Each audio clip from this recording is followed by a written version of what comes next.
He could have taken it. No one was watching, no cameras, no witnesses, just his hands, the dark of the garage, and a hidden compartment that held something capable of changing his life forever. But Ethan Walker closed it shut. That moment belonged to no one but him, and it was precisely that moment, unseen, unwitnessed, unrewarded, that made the most powerful woman in the global automotive industry stop everything she thought she knew about people and look twice at a man who ran a small repair shop in a town most maps forgot to label. Drop a comment below with the city you're watching from. I want to see how far this story travels. If it moves you, hit like and stay with me until the very last word. You won't regret it. The rain came in sideways that Tuesday night, the kind that found every gap in a jacket and didn't apologize for it. Cedar Ridge had that particular stillness that small towns get after 8 in the evening. The gas station on Mercer Street down to one working pump, and a teenager inside more interested in his phone than the fuel gauge, the diner on Route 9 already flipping its sign, the stoplight at the center of town blinking yellow, because whoever controlled that sort of thing had decided after dark there wasn't enough traffic to bother with red and green. Ethan Walker was still in the garage. He'd been there since 6 that morning, which wasn't unusual. What was unusual was that it was now 9:47 at night, and he had a 7-year-old boy asleep on the old leather couch he'd dragged in from a yard sale 3 years ago and placed in the corner of the office. The couch that had become Noah's unofficial second bedroom on the nights when Mrs. Garfield, their neighbor, and the closest thing either of them had to a safety net, had her book club, or her sister visiting from Raleigh, or whatever else came up that made her unavailable. The couch was showing its age. One armrest was wrapped in duct tape. The cushions had been compressed by enough nights of a small boy curled beneath a fleece blanket that they'd basically given up trying to bounce back. But Noah slept soundly on it, one arm hanging off the side, his sneakers still on because Ethan hadn't had the heart to wake him when he'd carried him in from the truck 2 hours ago. Ethan wiped his hands on a rag that was too far gone to do much good and looked over at the boy. 7 years old, missing a front tooth since last Thursday. Had asked Ethan that morning whether the tooth fairy was real, with the specific kind of deadpan skepticism that 7-year-olds deploy when they already suspect the answer but want to see if you'll lie to them. Ethan hadn't lied. He'd said, "What do you think?" And Noah had looked at him with those dark eyes. His mother's eyes, the one feature that still caught Ethan off guard some mornings, and said, "I think it's you, but I want the dollar anyway." He'd gotten the dollar. Ethan was in the middle of reassembling the brake caliper on a 2019 Ford F-15. Oh, that belonged to Ray Pullman, who coached the junior high baseball team and needed the truck back by Thursday because he was hauling equipment to a tournament in Asheville. It was careful work. Ray didn't have a lot of money and had been nervous about the estimate, so Ethan had gone through the cost line by line, explained what was necessary and what could wait, and had watched the man's shoulders drop about 2 inches when the number came in lower than he'd feared. That was the job. Not just fixing the mechanical thing, managing the anxiety of people who depended on machines they didn't fully understand and couldn't afford to have fail. He heard the truck before he saw it. Heavy, expensive. The kind of engine that had been tuned to be quiet but couldn't quite suppress the low authority of real displacement. It slowed on the road outside, and Ethan figured it was someone turning around. People occasionally used his lot at night for that. But then the headlights swept across the bay door and the truck pulled in. Not a truck. A car. Even through the rain-blurred garage door window, the lines were unmistakable. A Bentley Continental GT, charcoal gray.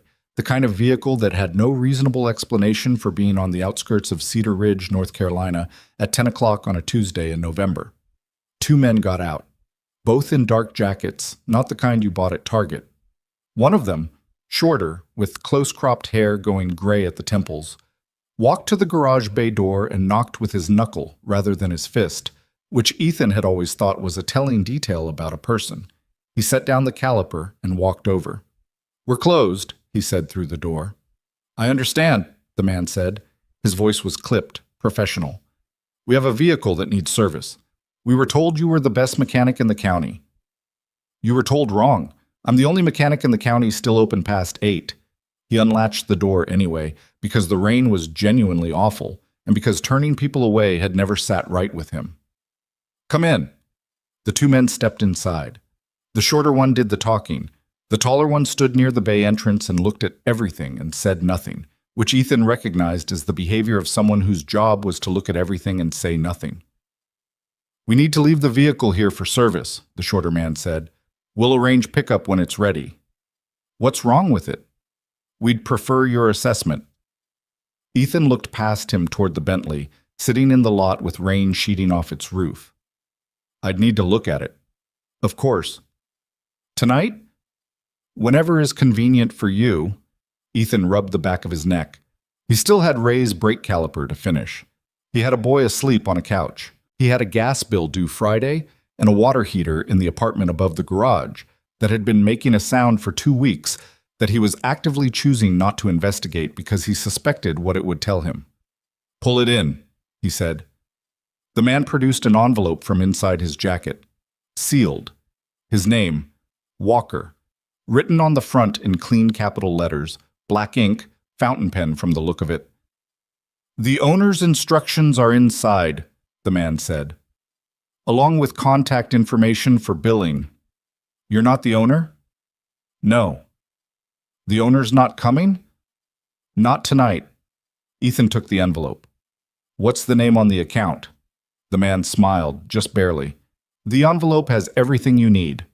Then both men walked back out into the rain, got into a separate vehicle that had been idling on the road, a black SUV Ethan hadn't noticed until now, and left.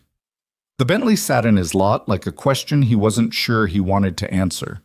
He stood in the doorway for a moment, watching the taillights of the SUV disappear down the road toward the highway, rain bouncing off the asphalt in the yellow glow of his one functioning exterior light. Then he went back inside, washed his hands, finished Ray Pullman's brake caliper, and covered the F-150 for the night. Only then did he open the envelope. Inside was a single card, cream-colored and thick, the kind of cardstock that costs more than most people would believe paper could cost. The handwriting on it was precise and feminine, not flowery, but controlled. The kind of handwriting produced by someone who had learned to present themselves carefully. "Mr. Walker, please assess the vehicle and repair only what is necessary. Do not perform any work beyond what is mechanically required. Full payment will be remitted upon completion. Contact number is provided below. Please do not discuss the vehicle or this arrangement with anyone. No name. A phone number with a 212 area code, New York." That was it. Ethan read it twice, then set it on his workbench and went to look at the Bentley. He pulled it into the bay, which required some shuffling of the F-150 and his own truck, but he managed. The Bentley was immaculate on the outside. No body damage, no scrapes. The paint still had that deep, almost liquid quality that only came from professional detailing within the last few weeks. He ran his hand along the rear quarter panel out of habit, not a mark. He plugged in his diagnostic reader and let it run while he did a visual inspection. The tires were relatively new. The brakes looked good from the outside. He popped the hood. The engine was a 6.0-liter twin-turbo W12. He'd only seen one of these in person before, at a car show in Charlotte 4 years ago, and he hadn't been able to touch it, just look. He took his time looking now, going through the checks with the same methodical care he gave every vehicle. Fluid levels, belt condition, any visible leaks, the integrity of the connections. Nothing dramatic jumped out. Whatever the issue was, it wasn't announcing itself visibly. He climbed inside the car to check the diagnostic results on his reader. The interior was something else. Leather so soft it barely felt like leather. The kind of quiet inside the cabin that made you aware of the absence of noise, but no road sound, no wind, just engineered silence. The wood trim on the dash was real, he could tell by the grain variations. The seat adjusted automatically when he sat down, like it was trying to accommodate him. He focused on the diagnostic readout. 2 fault codes. A minor misfire on cylinder 7 that had likely been caused by a spark plug reaching end of life, and a secondary oxygen sensor flagging intermittently. Probably a loose connection rather than a failed sensor, but he'd need to test it to be sure. Neither issue was catastrophic. The car was drivable. Whoever owned this vehicle had likely noticed a slight hesitation at certain RPMs, maybe a very subtle roughness at idle. You'd only feel it if you were paying attention. He was writing the fault codes in his notebook when he noticed it. He wasn't sure what made him look. Some small inconsistency in the geometry of the dashboard, the way the grain of the panel didn't quite line up the way it should have on the passenger side, the seam that was almost invisible but not entirely. He leaned across the center console and looked more carefully. There was a panel, a concealed one, built into the lower section of the passenger side dash, disguised as a structural element. The gap at the edges was nearly nothing, a few millimeters, and the surface matched the surrounding materials so well that under normal circumstances and normal lighting, you'd never see it. But Ethan had spent 15 years finding things that were hidden inside cars: mice nests inside air filters, water damage inside door panels, rust behind body filler that had been painted over and sold as clean. He had a mechanic's eye for what wasn't quite right. He looked at the seam for a long time. His hand was maybe 6 inches from the panel when he stopped. He had no way of knowing what was in there. Cash, maybe. Documents. Something that belonged to someone powerful enough to show up in Cedar Ridge with 2 men in expensive jackets and a car worth more than his entire building. Something that person had specifically chosen to conceal. The note had said, "Repair only what is necessary." He hadn't been asked to look inside the car. He'd been asked to fix it. Whatever was in that compartment wasn't his business. Whoever owned this car had a right to their privacy, same as anyone who left a vehicle in his care. He'd had people leave wallets and cup holders before. He'd always set them on the front seat where they couldn't be missed. He'd had people leave prescription medications, personal letters, one time a handgun in the glove box that he'd removed, locked in his office safe, and returned with a careful conversation about proper storage. He'd never once looked through anything that wasn't his. This was no different. He leaned back across to the driver's side, made his notes, and got out of the car. He stood beside it for a moment in the quiet of the garage, the rain still hammering the metal roof. Noah was asleep 10 feet away. The diagnostic reader sat on the seat. The notebook was in his hand. He walked to the supply shelf, gathered what he needed for the job, and got to work. The spark plug for cylinder 7 was accessible without drama. He'd worked on more difficult engines in worse conditions with less appropriate tools.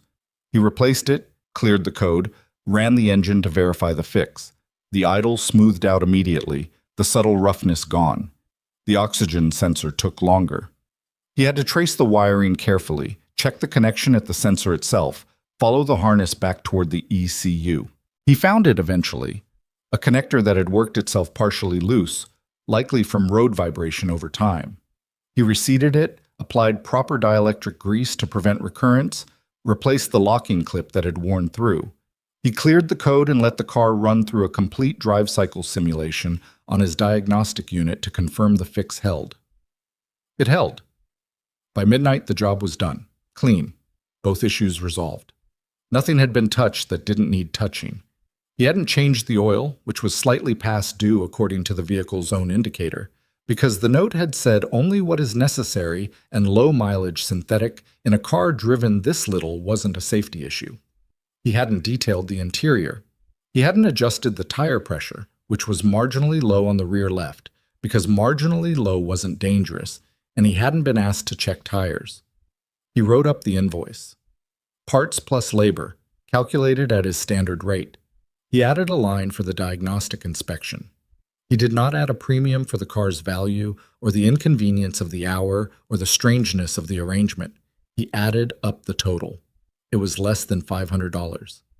He looked at the number for a moment, aware of how absurd it must seem to whoever owned a vehicle worth $250,000 to be charged less than $500.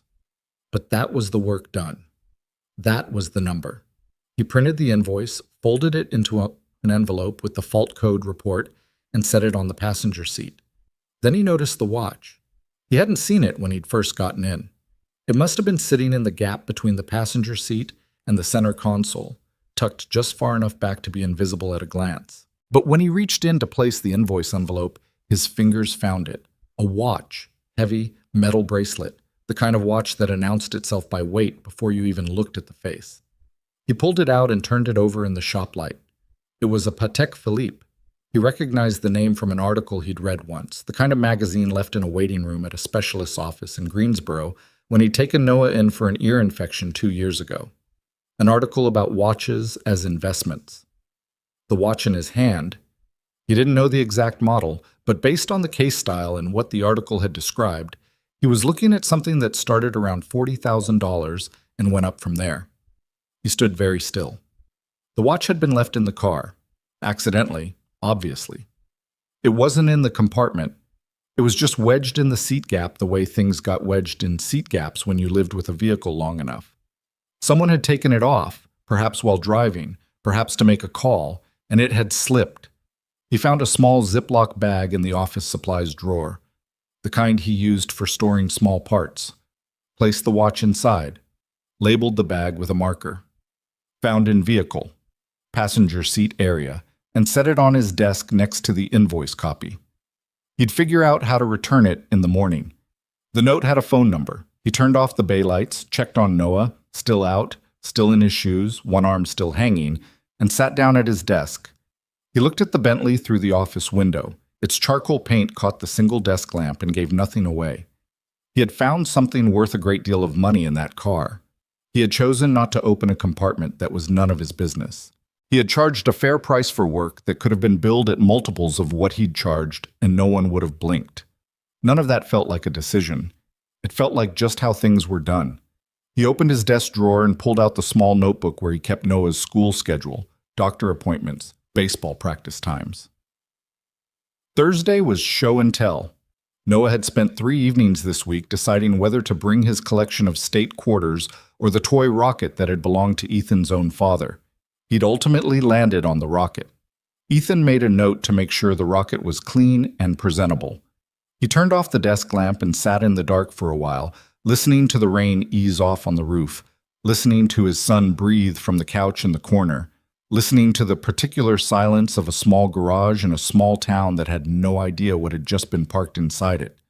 At some point, he got up, moved to the couch, eased Noah's sneakers off without waking him, and pulled the fleece blanket up around the boy's shoulders.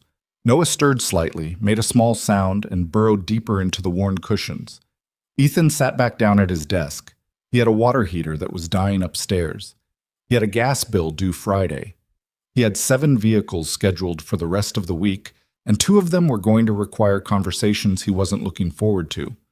The Hendersons' minivan had frame rust that was worse than it looked from outside, and Frank Bellamy's pickup had a transmission that was expressing its last wishes. He had a son who would be 7 for another 4 months, and who asked good questions, and who had his mother's eyes, and who still believed, at least partially, that a rocket from his grandfather deserved to be shown to his class. The watch sat in its labeled bag on the desk. The Bentley sat in the bay. The note sat on the workbench with its 212 area code and its precise, controlled handwriting. He'd call in the morning. He went upstairs, set his alarm for 5:30, lay down on his bed without changing, and stared at the ceiling for exactly as long as it took exhaustion to finish the argument with his brain. He was asleep before 11:30. The Bentley sat in the garage below, silent and expensive and full of secrets he hadn't touched. The alarm went off at 5:30, and Ethan was already half awake, the way he usually was on mornings after he'd slept in his clothes. There was a particular kind of tired that came not from lack of sleep, but from the weight of everything running in the background of your brain all night. The gas bill, the water heater, the Hendersons' frame rust, Frank Bellamy's transmission. He sat up, rubbed his face with both hands, and for about 4 seconds forgot completely about the Bentley downstairs. Then he remembered. He went down in his socks, coffee mug in hand before the coffee had actually finished brewing, which meant he'd gone back up for it, which meant he was standing at the garage bay door looking at the charcoal gray Continental before he'd had a single sip of anything. The car sat exactly where he'd left it, quiet, composed, looking like it belonged somewhere significantly more impressive than a 2-bay garage in Cedar Ridge with a hand-painted sign out front that had been fading for 2 years. He went to his desk, found the number from the envelope, and called it. It rang 4 times. He was preparing himself for voicemail when someone answered. A woman, but not the one he'd expected. Young, professional, the kind of voice that had been trained to reveal nothing. "Walker Automotive?" she said, which startled him because he hadn't identified himself yet. "This is Ethan Walker, yes." "We've been expecting your call, Mr. Walker. Is the vehicle ready?" "It is. I also need to return a watch. A Patek Philippe. Found it in the passenger seat area." A brief pause. brief enough that he almost missed it. Yes, that will be returned to the owner. We'll arrange pickup later today. Is that convenient? Anytime before 6. Someone will be there by noon. He started to say something about the invoice total, some explanation of the work done, but the line clicked before he got there. He stood with the phone in his hand for a moment, then set it down and went back upstairs to finish his coffee while Noah slept. By 7:15, Noah was awake, cereal-stained, and deeply committed to a conversation about whether dinosaurs would have been good at baseball. By 7:45, Ethan had dropped him at school, reminded him about the rocket for show and tell on Thursday, watched him disappear through the double doors without looking back the way 7-year-olds do, and driven back to the garage. His first appointment was at 8. By 8:10, he'd diagnosed the Hendersons' minivan and was composing in his head the conversation he was going to have with Linda Henderson about the frame rust, which was extensive enough that the repair cost was going to push toward what the vehicle was worth. It was never a comfortable thing to tell someone. Some mechanics avoided the conversation by burying it in jargon or softening it until the customer didn't understand what was actually being said. Ethan didn't see the point in that. You told people the truth and let them make their own decisions about it. The Bentley sat in the second bay and he worked around it. She came in at 9:45. He didn't look up immediately, Gus. He was under the minivan on the creeper, checking the extent of the rust on the rear subframe, and he heard the door chime, heard footsteps on the concrete, and called out, "Be with you in a second," without emerging. "Take your time," she said. He finished the section he was documenting, made his note, and rolled out from under the van. She was standing near the service counter, not touching anything, looking around the garage with an expression that was neither impressed nor dismissive, just observational, the way someone looks at a place when they're actually trying to understand it rather than just waiting for service. She was wearing dark jeans and a simple gray jacket, the kind that looked plain until you noticed the cut of it, the weight of the fabric. No visible jewelry, hair pulled back. She looked like she could have been an attorney from Asheville or a professor from Chapel Hill, or any number of things that would have explained the careful way she held herself without being obvious about it. She didn't look like she owned a $250,000 car, which, he thought briefly, was probably the point. "What can I do for you?" he asked, wiping his hands. "My car's been making a noise," she said. "A clicking sound, comes and goes. Mostly when I'm accelerating from a stop." "What are you driving?" "A 2020 Subaru Outback," she paused. "It's outside." "Pull it into the other bay. I'll take a look." She went to get the car and he pulled the Bentley partially forward to make room. When she came back in, she parked the Outback and got out with the same economy of movement she'd had before. Nothing wasted, nothing performed. He put the Outback up on the lift. The clicking on acceleration from a stop had a short list of probable causes, and he went through them in order. He found it inside of 10 minutes. The front left CV axle boot had torn, and the joint was running dry, just beginning to wear.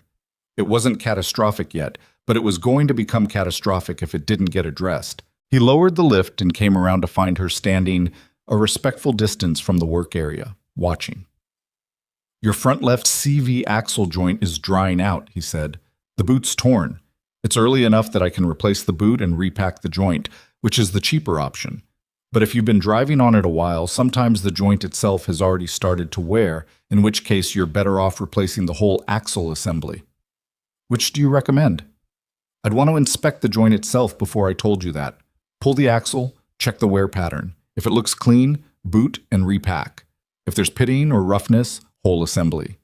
She nodded slowly. "How much is the difference?" "Boot and repack, maybe $140 with labor. Full axle, closer to $280. "Okay," she said. "Do it right." He looked at her. "That's not an answer. Do you want me to inspect first and give you the specific recommendation? Or, I mean, do it right," she said again, and there was something in her voice that wasn't impatient but was very definite. "Whatever needs to be done. Don't cut the corner because it's cheaper." He almost said something else but caught himself. "All right. I'll pull it, check it, try it, and call you with what I find." "I'll wait." "It'll be an hour at least." "I have time." She sat down in the waiting area, 2 plastic chairs and a small table with a stack of magazines from 4 months ago, and took out her phone. He went back to work. He pulled the axle inside of 20 minutes.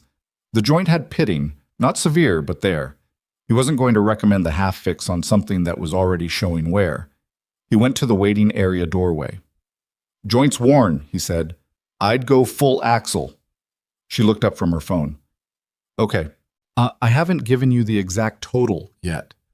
I trust you." He held her gaze for a moment. There was something steady in the way she said it that wasn't naive. She wasn't someone who trusted easily or blindly. That much was plain from the way she looked at things. It was more like a statement of position. "I've decided to trust you, and I'm not going to spend energy second-guessing that." $268, he said. "Parts and labor." "Fine." He went back to work. She didn't talk much while she waited, which he appreciated. Some customers liked to hover near the bay and ask questions, and he answered those questions honestly and completely every time. But the ones who let him work were easier on his concentration. She made 2 phone calls, both brief, both conducted in a voice low enough that he caught only fragments. Something about a meeting being moved, something about a filing deadline. The voice she used on the phone was different from the voice she'd used with him. Sharper. More clipped. Like a different setting on the same instrument. Noah called at 11:15 because he'd left his lunchbox in the truck again, which meant Mrs. Patterson from the office was calling the garage number, which meant Ethan had to call the school back, apologize, and arrange for Noah to get the hot lunch, which Noah actually preferred anyway, but which made Ethan feel like he was failing at something small and important every time it happened. He had the call on speaker while he torqued the axle nut, kept his voice even, didn't let the flash of frustration at himself come through to the person on the other end of the line. When he hung up, he noticed she had lowered her phone and was watching him work. "Sorry about that," he said. "Don't be." She paused. "How old?" 7. She looked at the workspace around him, the organized chaos of a functioning shop, the couch visible through the office window, the small pair of sneakers sitting next to the desk leg, the child's drawing taped to the side of the parts cabinet. Noah had drawn it last winter, a man under a car, the car rendered as a brown rectangle on 4 circles, the man rendered as a stick figure with what Noah had called working clothes. There was a sun in the corner of the drawing, very yellow, very large. "His mother?" she asked, which was the kind of question that could land wrong or right, depending on how it was asked, and she'd asked it carefully, without pressure. "Not in the picture," Ethan said, which was the phrase he'd landed on after years of trying other ones. It wasn't the whole story, but it was a true part of it, and it shut down the follow-up questions without being hostile about it. "I see," she said. She didn't push. He finished the job at 12:20. The Outback was solid, the axle seated correctly, the torque specs met, the undercarriage inspected for anything else that might be quietly failing. Nothing else was. He printed the invoice and brought it to her. She paid in cash. He noticed that not many people did anymore. He gave her the receipt and her change and walked her to the car. She opened the driver's door, then stopped. "Can I ask you something?" "Sure." "If you found something in a customer's car," she said, looking not at him but at the car door handle, "something that wasn't yours, what would you do with it?" He wasn't sure why the question felt like it had weight. "Depends what it is. A phone, a wallet. I put it somewhere visible and text the customer to let them know. Cash. I note the amount and put it in an envelope and keep it in the safe until pickup. If someone came in here and left a bag of money in their back seat, I'd still return it. It's not mine." She looked at him then. "Even if you needed the money." It wasn't really a question. He answered it anyway. "Especially then." She held his gaze for a moment, then nodded once, the way people do when they've heard the answer they were checking for and have confirmed something private. "Thank you for the work," she said. "Drive safe." She pulled out of the lot and turned right onto the road, back toward the highway. He watched the Outback until it cleared the bend, then went back inside. The Bentley was still in the bay. The men arrived to pick it up at 12:50.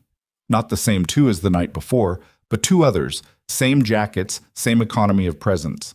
They checked the car, found the invoice envelope on the passenger seat, and one of them brought it back to Ethan at the service counter. "The owner will review and remit payment," he said. "That's fine. There's also a bag on my desk. Labeled." A watch. The man collected the bag without opening it, examined the label, and nodded. The owner wanted me to convey their appreciation for the prompt service, the man said. Sure. And for the discretion. Ethan looked at him. The man's expression was professional and told him nothing. Just doing the job, Ethan said. They drove the Bentley out of his lot at 1 o'clock, and the garage felt different without it. Not emptier exactly, but more itself, less strange. He went back to the Hendersons' minivan and continued documenting the frame rust for Linda Henderson's call, which he'd scheduled for 3. He didn't think about the woman from the waiting area again until he was picking Noah up from school at 3:40. Noah climbed into the truck, dropped his backpack on the floor, buckled himself in with the particular determination of someone who'd been told too many times to do it without being asked, and said, Dad, if someone gives you $100 and says keep the change, do you have to keep the change? Ethan pulled out of the school lot. Where'd that come from? Caleb said his dad found money in a parking lot and kept it, and his mom said he should have tried to return it, and his dad said finders keepers. What do you think? Noah considered this with genuine seriousness. I think finders keepers is a rule for, like, erasers, not money. Ethan looked over at him. That's pretty much right. So you'd try to return it? Yeah. Even if you really needed it? Ethan kept his eyes on the road. Especially then. Noah was quiet for a moment, and Ethan could hear the gears turning.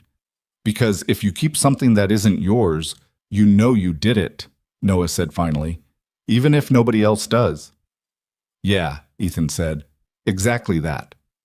Noah seemed satisfied with this and moved on to a detailed account of what had happened at lunch, which involved a milk carton, someone named Darius, and a disagreement about the rules of Foursquare that had apparently been elevated to the level of a serious diplomatic incident.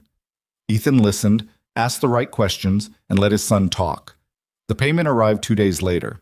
A wire transfer. Clean, prompt, from an account identified only by a reference number. The amount was exactly what the invoice said, not $1 more or less, which told him the owner had looked at the itemization and paid what was owed without trying to negotiate or inflate. He appreciated that. It was the financially rational behavior of someone who understood value clearly. He filed the transfer confirmation and moved on. 11 days after the Bentley left his lot, the woman in the gray jacket came back. She drove the Outback again. He saw it pull in from under the hood of a Jeep Cherokee he was working on, and he recognized the car before he recognized her, then recognized her when she got out. She was dressed differently this time. Darker jacket, different shoes, but the same quality of clothing, the same careful absence of unnecessary detail. She came to the service counter. The car's fine, she said, before he could ask. No issues. Then what can I do for you? I was in the area. She looked around the shop again, that same observational quality from before. I was going to get a coffee somewhere. Thought I'd check in. He wasn't sure what to do with that. People didn't generally check in with their mechanics as a social activity. He noted the oddness of it, but not suspiciously. More with the mild curiosity of someone who'd been working with people long enough to know that they didn't always announce their actual reasons for anything. There's a diner about half a mile down on Route 9, he said. Millie's, coffee's decent. Pie's better. I know it, she said. Something in the way she said it was slightly off, like she'd caught herself. She redirected smoothly. Do you take a lunch break? He looked at the Cherokee. He'd been planning to eat the sandwich he'd made at 6:30 at his workbench, the way he did most days. Not formally, no. I'd like to talk to you, she said, if you have time. He studied her for a moment. She met his gaze without flinching, without the discomfort of someone trying to hide something, but also without the complete openness of someone with nothing to manage. There was a calculation in there somewhere, carefully contained. He couldn't tell exactly what it was about, and that mattered less to him than the fact that she'd asked directly rather than working around it. Give me 20 minutes, he said. He cleaned up, told Marcus, his part-time help, 19 years old, currently in his second year of community college studying automotive technology, good instincts and the occasional attention problem, to keep an eye on the bay, and drove his truck down to Millie's. She followed in the Outback. They got a booth by the window. The lunch crowd was thinning. Betty Millie herself came over, which she did when she recognized someone and wanted to make them feel known, and Ethan ordered the turkey club he always ordered and coffee. The woman, he still had no name for her, ordered coffee and the apple pie, which he noticed and said nothing about. The pie came first. She cut into it without ceremony. "Tell me how you ended up here," she said. Not in Cedar Ridge. She made it sound broader than that. How you ended up doing this. "I'm good at fixing things," he said, "and this town needed someone who was." "You could be good at fixing things in a lot of places." "I could." He wrapped his hands around the coffee mug. "My son's school is 2 miles from the shop. I can see the parking lot from the road on my way to the gas station. If something goes wrong, a call, a sick day, anything, I'm 7 minutes away." She absorbed this. "That's the whole reason? It's the main one. Most people would hire someone else for that level of proximity. Pay for it. I'm not most people, and I'm not at a point where paying for it is the simpler option." She looked out the window at the street. A pickup drove past, someone Ethan knew, Dave Carver from the hardware store, who waved without looking to see if anyone was watching.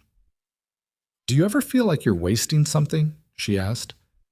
"Being here." It was a blunt question, and she seemed to know it, didn't apologize for it. He considered it honestly. "Sometimes," he said, "when I look at what I could be doing if things had gone differently, yeah. But I don't waste a lot of energy there." He picked up his coffee. "My son is going to remember what his father was like when he was 7. That's not something I can make up later." She didn't say anything for a moment. Outside, a cloud moved and the light through the window changed. "I had a father who was going to be present later," she said. The words were flat, deliberately. "He was very busy becoming something. He got there." She cut another piece of the pie. "He got there. He didn't push."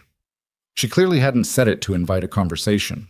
She'd said it the way people say things that have been sitting too long, released more out of pressure than design. "The pie's good," he said. The corner of her mouth moved, not quite a smile. "Yeah, it is." They talked about the shop, about Cedar Ridge, about the economics of running a small independent business in a town being slowly circled by the chain service centers off the interstate.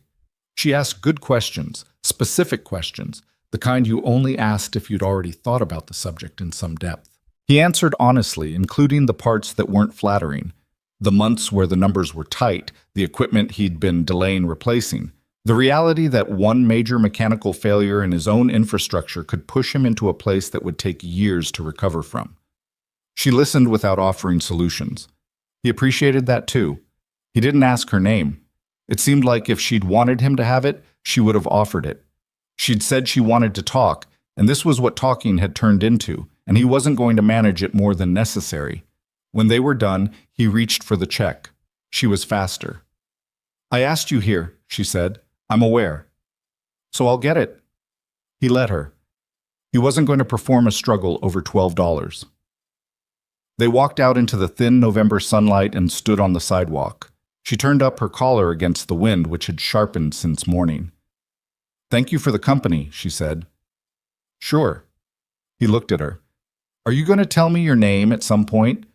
The corner of her mouth moved again, more definitively this time, something that resolved into an actual expression. "Probably," she said. She got in the Outback and drove away. He stood on the sidewalk for a moment, watching the car go, feeling like he'd just sat through a conversation where the actual conversation had been happening slightly to the left of the words. He wasn't sure what she'd been measuring or why she was measuring it, and he was bothered by that approximately as much as he was bothered by most things he couldn't control, which was not very much. He drove back to the shop and finished the Cherokee. She came back the following week. And the week after that. Always the Outback, always a plausible reason. A concern about the wipers. A question about tire rotation. Once she brought a thermos of coffee and sat in the waiting area and read while he worked without explaining the visit at all. He stopped expecting an explanation. She'd come in, they'd exchange conversation that ranged from brief and practical to longer and stranger. And then she'd leave. He found out she was staying at the bed and breakfast on Elm, the Callaway house, run by Agnes Purcell, who had been running it for 22 years and who would give Ethan the full rundown on any guest who'd spoken more than 4 sentences to her, which was most guests. He found this out because Agnes mentioned the woman when she brought her car in for an oil change. Quiet one, Agnes said. Very polite. Pays in cash. Does her calls outside, like she doesn't want to be overheard in the common rooms. Which you'd think was suspicious, except she also helped me carry in the groceries from my car twice and remembered that I take my tea without milk. Agnes paused.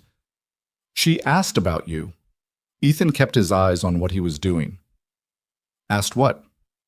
How long you'd been here, whether you were well-liked in town, whether anyone had ever had a complaint about your work. Agnes watched him with the particular attention of someone who enjoyed knowing things.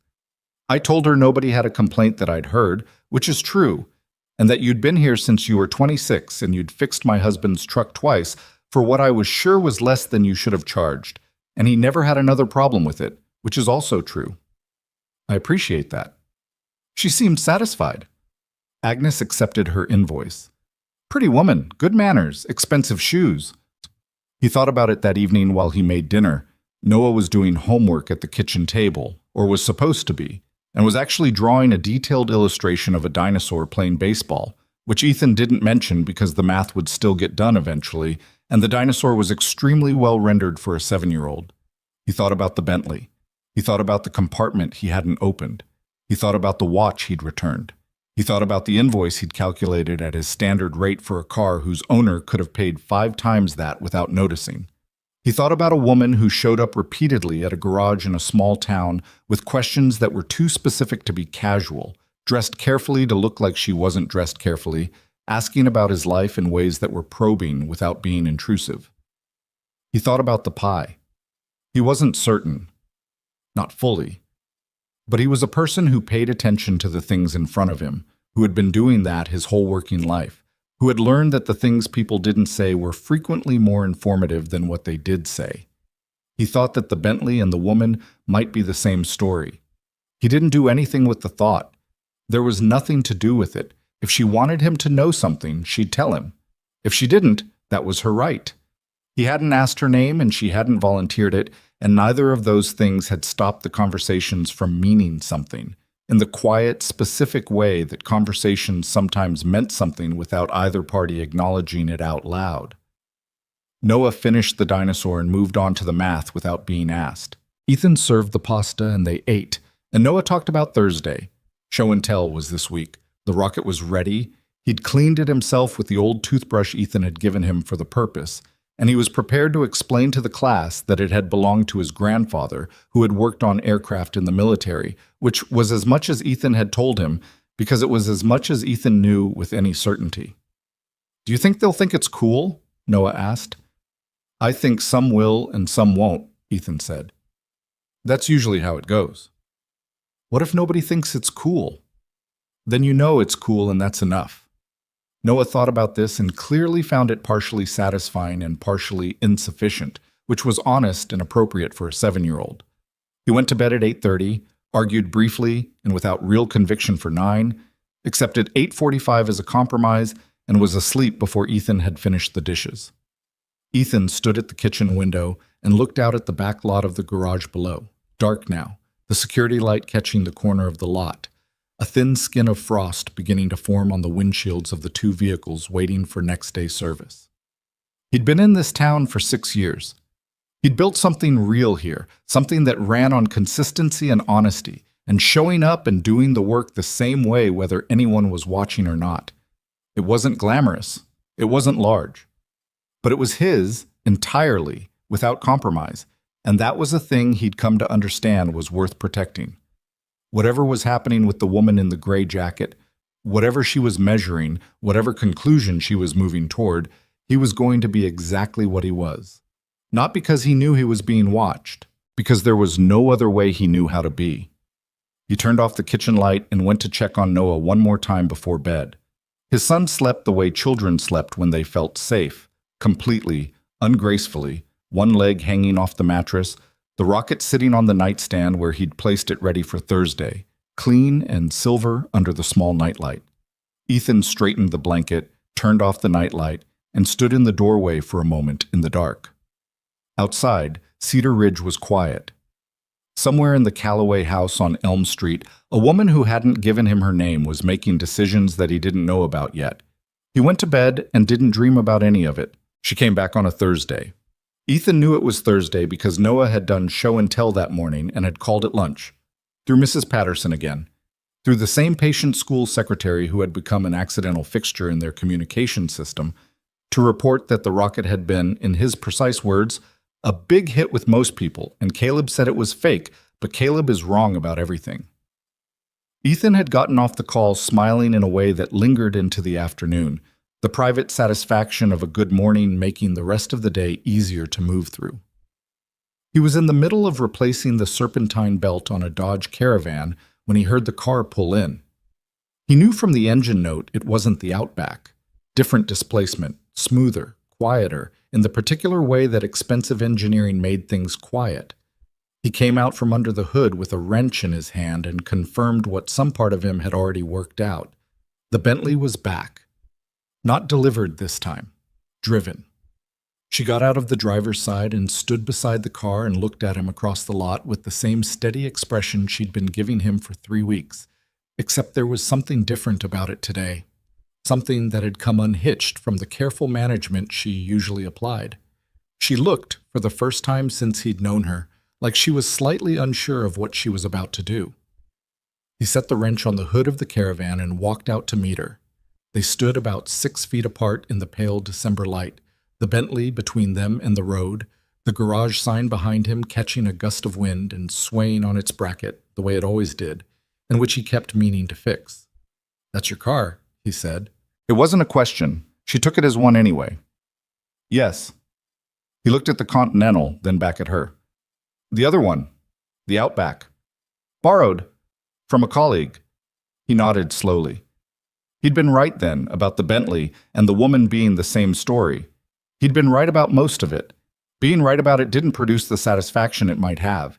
It produced instead a kind of quiet sobriety, because being right meant the weeks of conversation at Millie's and in the waiting area and in the garage bay had been something other than what they'd appeared to be on the surface.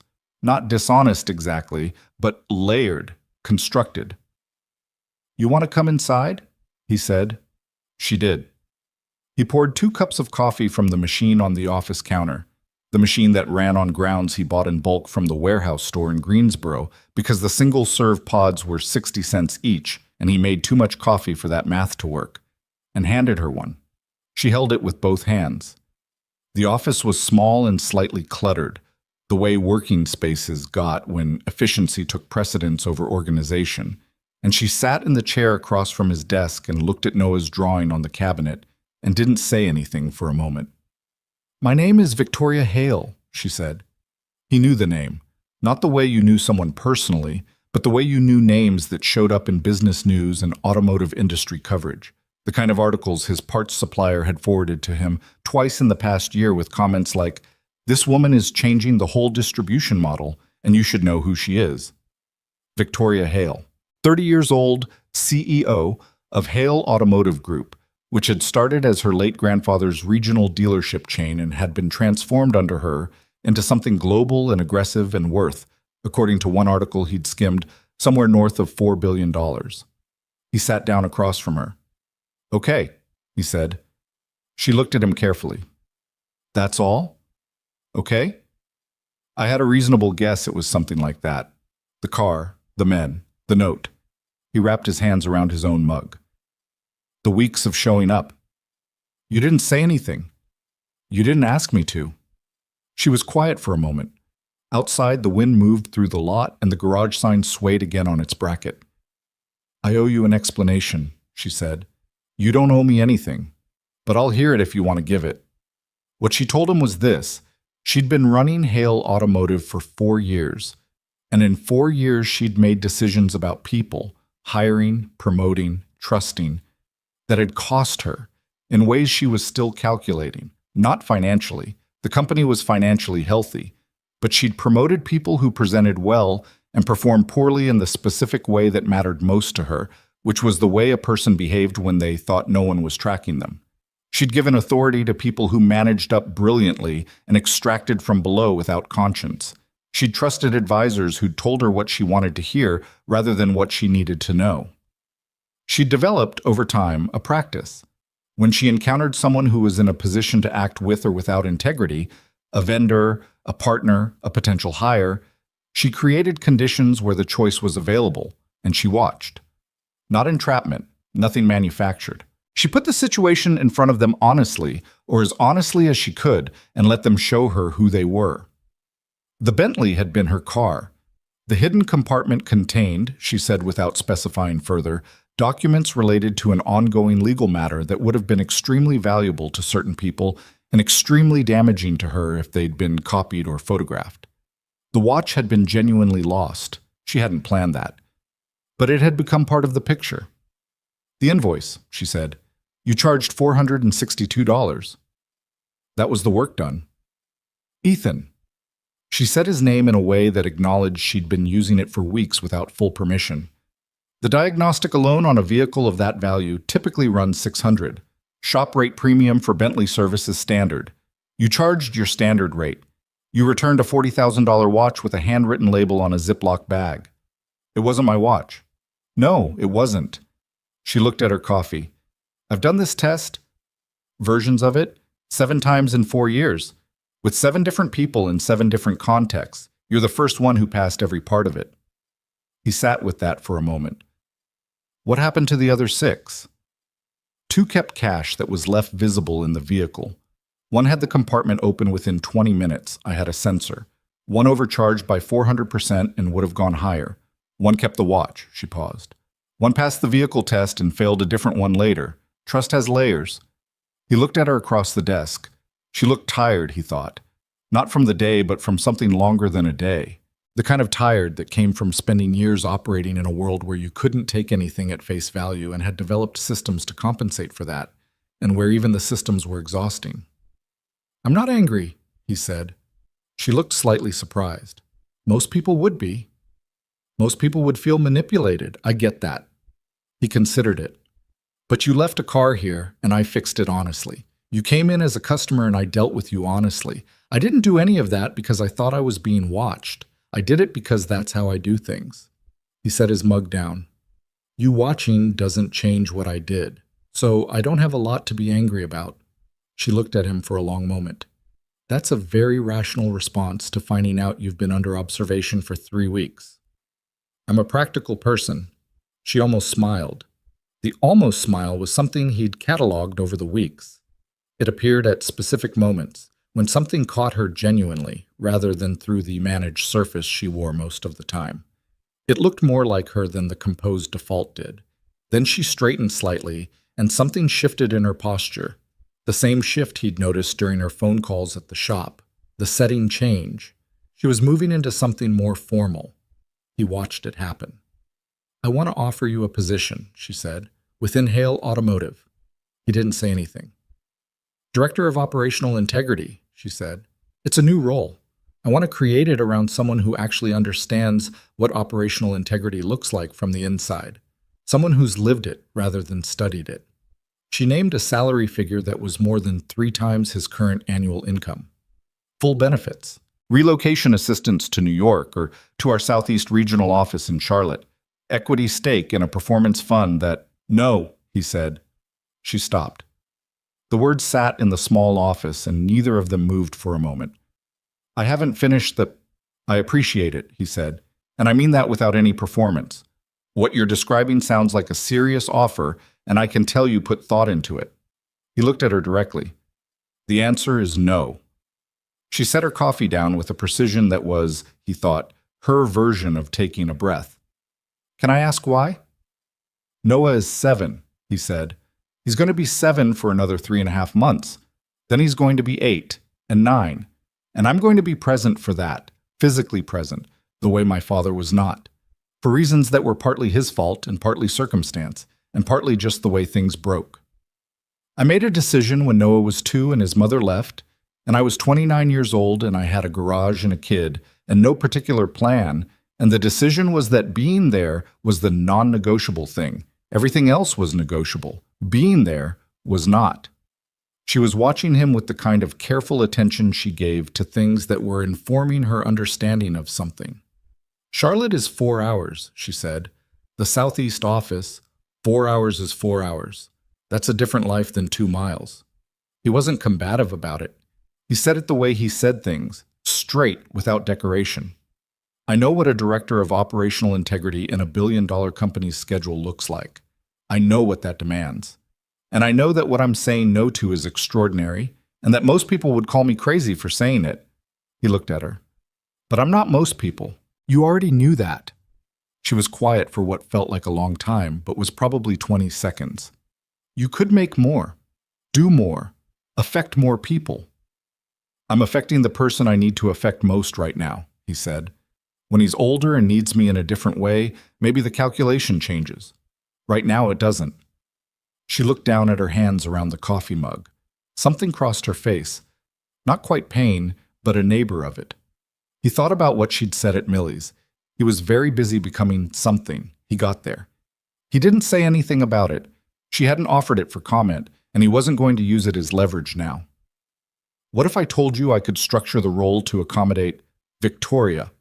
It was the first time he'd used her name. It stopped her the same way she'd stopped him.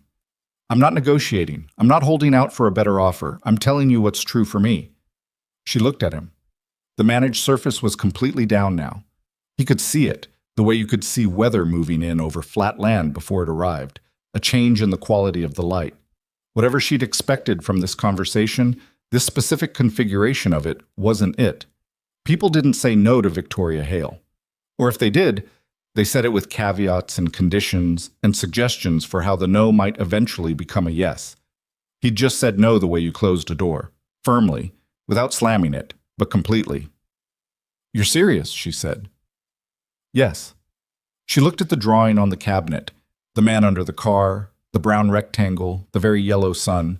She looked at it for long enough that he let her, didn't fill the silence. My father was going to be present later, she said, and this time it wasn't compressed the way it had been at Millie's. It came out more fully, like something that had been waiting for the right room. He built the company from the dealership my grandfather left him, worked 20-hour days for 15 years. I was the project that came after. I was going to be done properly once the company was stable. She paused. The company was never stable. There was always one more thing. And then he died of a heart attack at 61, and I was 22, and I knew the business better than I knew him, and I had $4 billion worth of something that had cost us both a great deal, and I couldn't tell you whether any of it had been worth it. She said it without self-pity, which made it hit harder than self-pity would have. She was reporting a fact about her life the way she might report a fault code.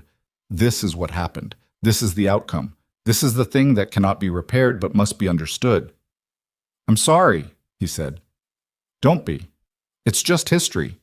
She picked up her coffee again. I'm not telling you to make you feel bad about saying no. I'm telling you because you should understand why your answer is what it is, and why I can't argue with it. She looked at him. I can't argue with it. It would be obscene to argue with it. I know you're not arguing. I'm trying not to. There was a long quiet. Not uncomfortable, the kind that developed between people who had said something real and were giving it room. What's in the compartment? He asked. She looked at him. You don't have to tell me, he said. I'm asking because you have to know I'm curious, and I'd rather ask directly than pretend I'm not. She considered for a moment. Communications, she said. Internal, between members of my board and a competitor, regarding a potential acquisition that I wasn't meant to know about. The kind of thing that would have changed the dynamic significantly if it had reached certain people. Someone on your own board? 3 people on my own board. She said it without inflection, which was its own kind of inflection. They've since been removed. The legal matter is ongoing. He thought about the men with the expensive jackets, showing up in the rain at 10 o'clock on a Tuesday in November. The note with its precise handwriting, repair only what is necessary, do not discuss the vehicle or this arrangement with anyone. She hadn't been protecting the car. She'd been protecting evidence while testing whether the man holding it was worth trusting. Was the car actually broken? He asked. Yes. The misfire and the sensor were genuine. I needed it serviced, and I needed to test the mechanic, and it seemed efficient to do both. He almost laughed. Not at her. At the logic of it, which was extremely her. "That's very organized," he said. "I tend to be." He got up and refilled both their coffees without asking, because the cups were empty, and it seemed like the conversation had more to go.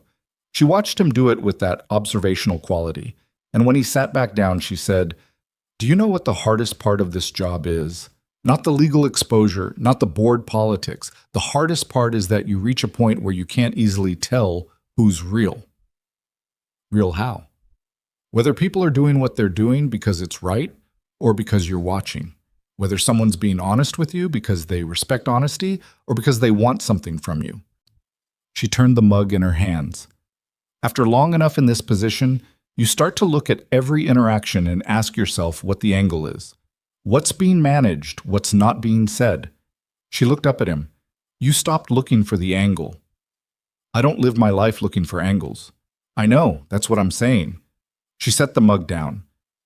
It's harder than it sounds, to maintain, when everything around you operates on calculation. He thought about what that life was actually like, not the abstraction of it, the billion-dollar company and the board betrayals and the tests with the Bentley, but the daily lived texture of it, going through every room wondering what wasn't being said, eating lunch at Millie's with someone and wondering what they wanted from you. He thought about the fact that she'd come to Cedar Ridge and rented a room at Agnes Purcell's bed and breakfast and borrowed a colleague's Subaru and spent 3 weeks talking to a mechanic about nothing in particular, and he understood something about why she'd done it that wasn't fully about the test. You needed somewhere to not be that person for a minute, he said. She didn't answer immediately. When she did, it was with the kind of care that meant he'd landed somewhere accurate. It's a small town, she said. Agnes makes very good tea, and the conversation here is... She stopped. You don't have an angle. No. That's remarkably rare. I know. He said it without arrogance, just as the practical observation it was. You could find more people like that if you looked in places like this instead of in boardrooms. That's probably true. She looked at the window, at the lot outside, at the Bentley parked next to the fading sign. I'm going to have to go back. I figured. There's a board meeting in New York Monday. 3 ongoing legal depositions. A product launch in the first quarter that is not going well for reasons I won't bore you with. She paused. I've been here longer than I planned. How much longer? Significantly. Something in her voice shifted slightly. Something wry, self-aware. I came for a week at most. That was the original plan. He looked at her. You stayed because of the Outback visits. Partially. And partially because Agnes makes good tea. And partially because... She stopped herself, which was interesting. She redirected smoothly, the way she'd redirected before. You're easy to talk to, she said, in a way that isn't common in my life. He didn't make anything of that. He accepted it as the clean fact it was offered as. If you come back this way, he said, you can bring the Bentley. I'll do the oil change. It's coming up. She looked at him for a moment, the steadiness of it, the absence of anything underneath trying to be something else, and something in her expression settled, like a building accepting its foundation. Okay, she said. She left 20 minutes later. He watched the Bentley pull out of the lot and turn right toward the highway, the same direction the black SUV had gone 6 weeks ago.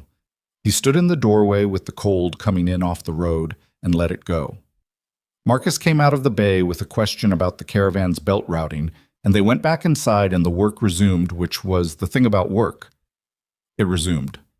The belt. The serpentine path it took around 6 different pulleys and 1 tensioner. The satisfaction of getting it right on the first try. He picked Noah up at 3:40. Noah had a permission slip for a field trip to the Natural History Museum in Raleigh, which required a parent signature and, according to Noah, immediate attention because Darius had already gotten his signed and was, in Noah's assessment, being insufferable about it. Ethan signed it at the first red light, which was not ideal from a road safety perspective, but was clearly necessary to prevent further insufferability from Darius. Was it good today? Ethan asked. Yeah. Noah watched the town go past the window. Mrs. Keller said my rocket report was the best one. Report? I had to write about it, for extra credit. What it is and who gave it to you and why. He was quiet for a moment. I wrote about Grandpa. Is that okay? Of course it is. I didn't know that much, Noah said. So I wrote what you told me, that he worked on planes, that he was serious but not mean, that he fixed things. He looked at his father. Is that right? Yeah, Ethan said. That's right.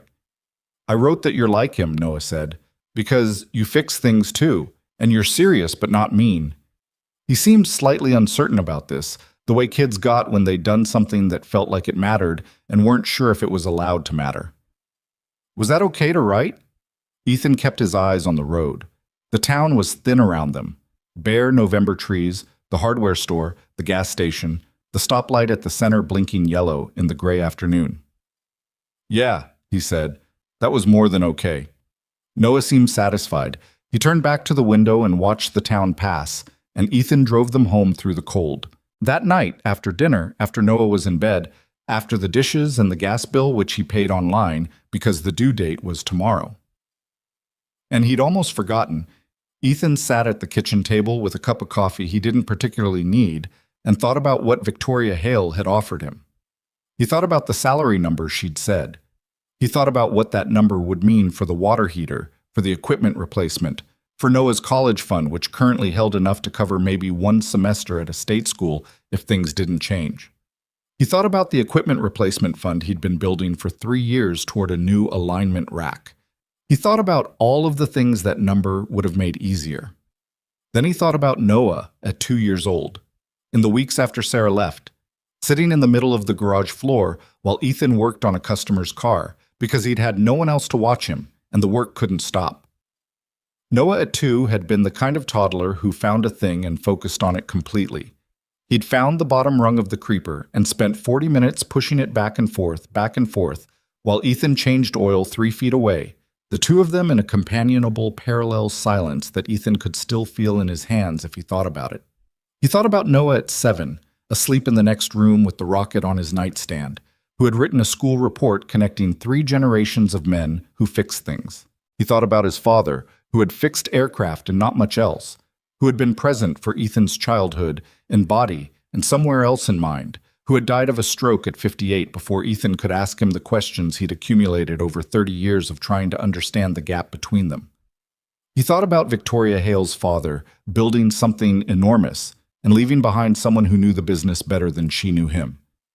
He thought about what Victoria had said. The hardest part is that you can't easily tell who's real.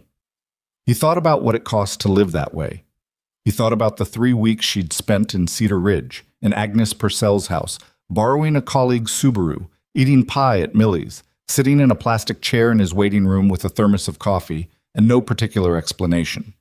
He thought she was probably one of the most competent people he'd ever met, and one of the loneliest, and that those 2 things were almost certainly related. He finished his coffee and rinsed the mug.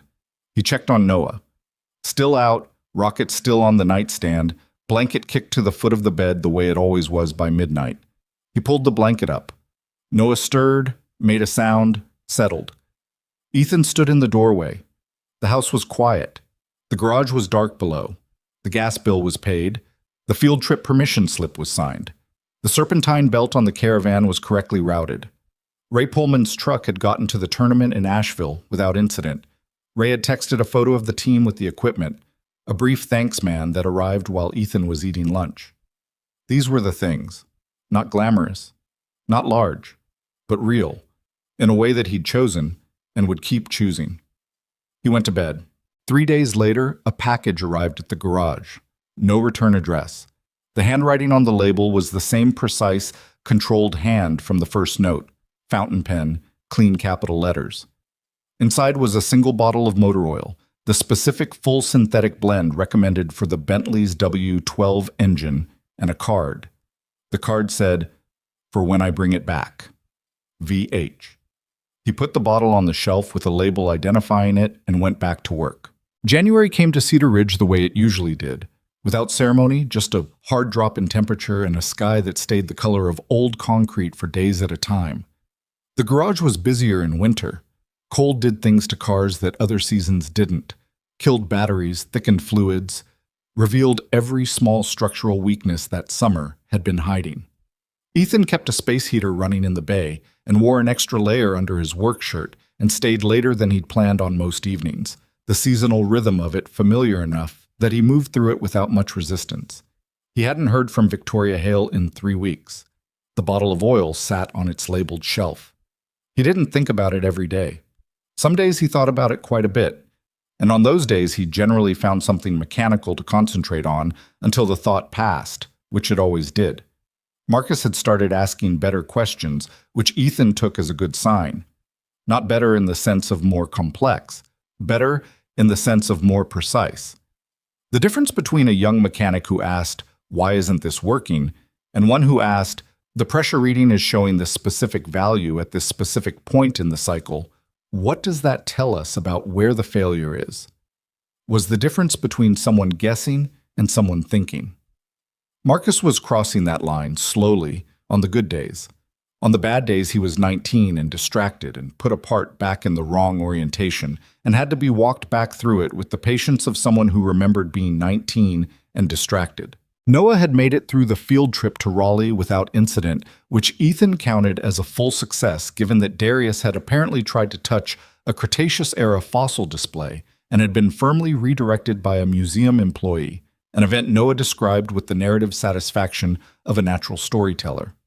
Ethan listened to the full account twice, once in the truck on the way home and once at dinner because Noah had refined the telling and wanted to deliver the improved version. He was washing his hands at the shop sink on a Thursday afternoon in the 3rd week of January when his phone rang with a 212 number. Not the same one from the note, but close enough in the prefix that he dried his hands carefully before answering. "Mr. Walker." A woman's voice, different from the one he'd spoken to before. Older, more direct. "My name is Diane Cho.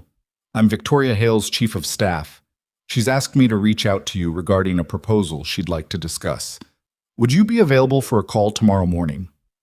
I told her no, he said. "About the position." "This is a different proposal," Diane Cho said. She was clear that this was not a follow-up to the previous offer. "She asked me to tell you, and these are her words, that she heard what you said, and she's not trying to move the same chess piece twice." He leaned against the sink.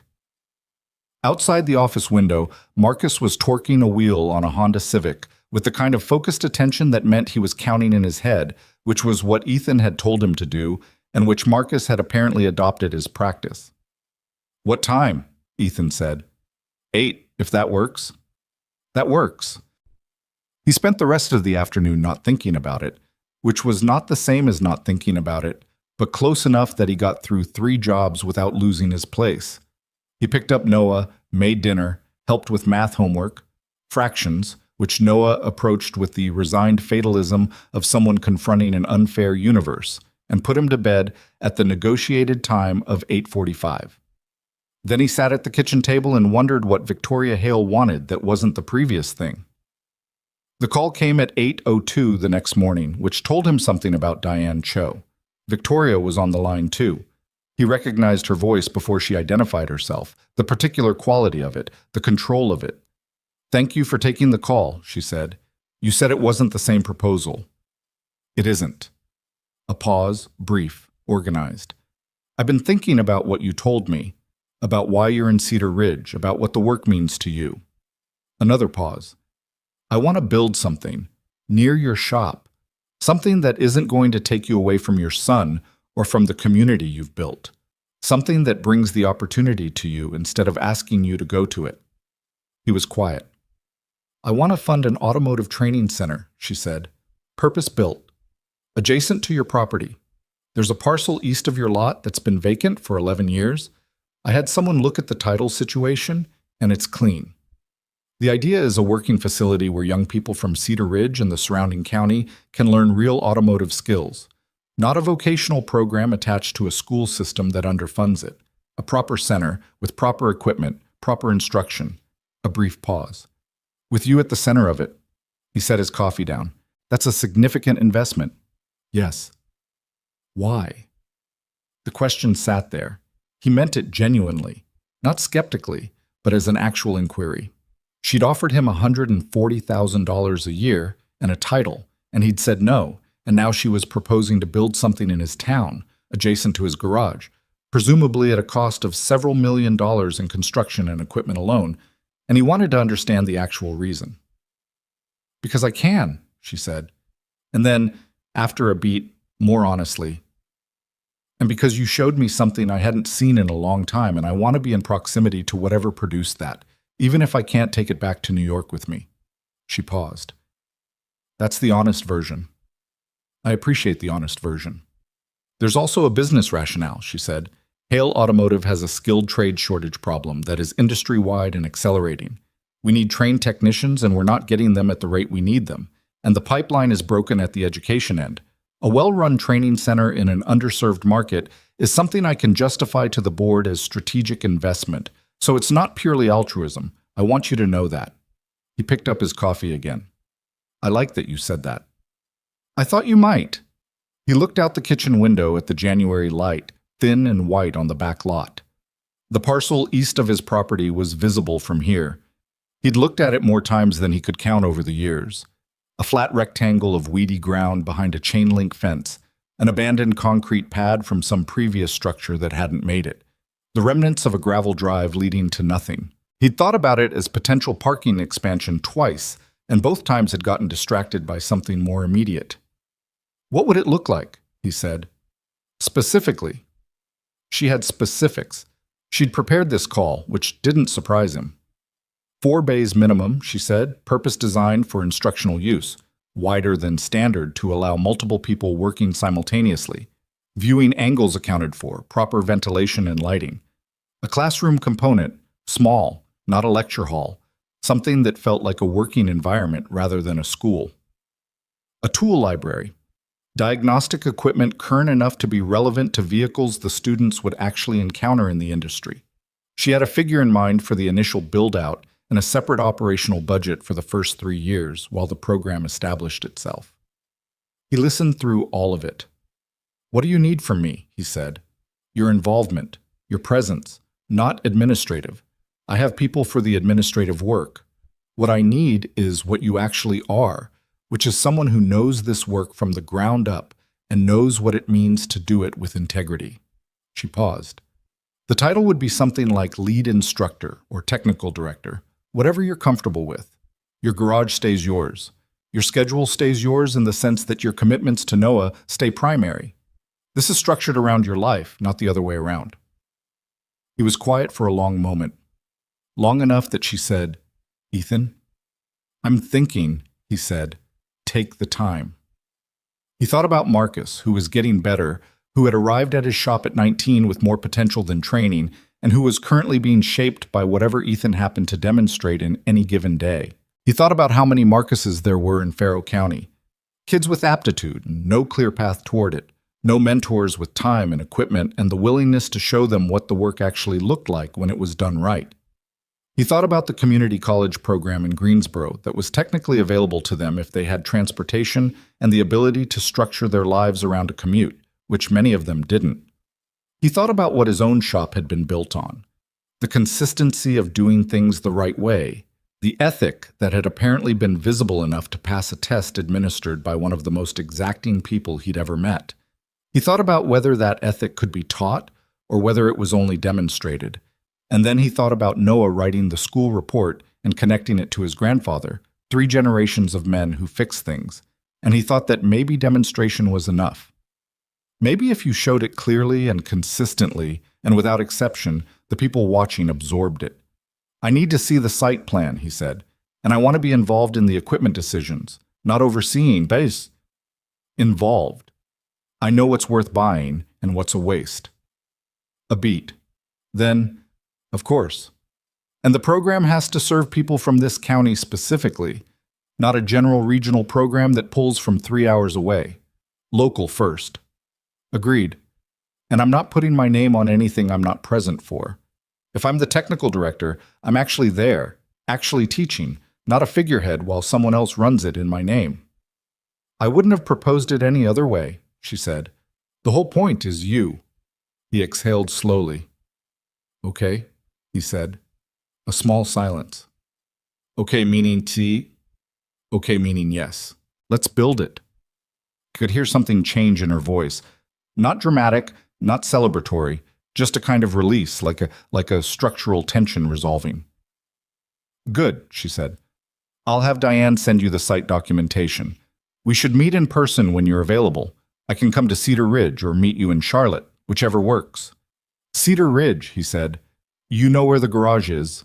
She was quiet for a moment, and he had the impression she was doing the same thing she'd done in his office, that almost smile. Yes, she said, I do. They came in February. Not Victoria alone, she brought Diane Cho, who turned out to be a compact, efficient woman in her mid-40s who communicated almost entirely in direct sentences and kept a tablet with her at all times, and was, Ethan concluded within 20 minutes, the primary reason Victoria's company actually functioned as well as it did. She also brought an architect, a woman named Ren Takahashi from a firm in Charlotte that specialized in educational and vocational facilities, who walked the vacant lot with Ethan for 90 minutes in a cold wind and asked questions and listened to his answers with complete attention. Victoria stood slightly apart during the walkthrough, watching Ethan and Ren work through the site. And Ethan was aware of it the way you were aware of weather. Not intrusively, just as a background condition.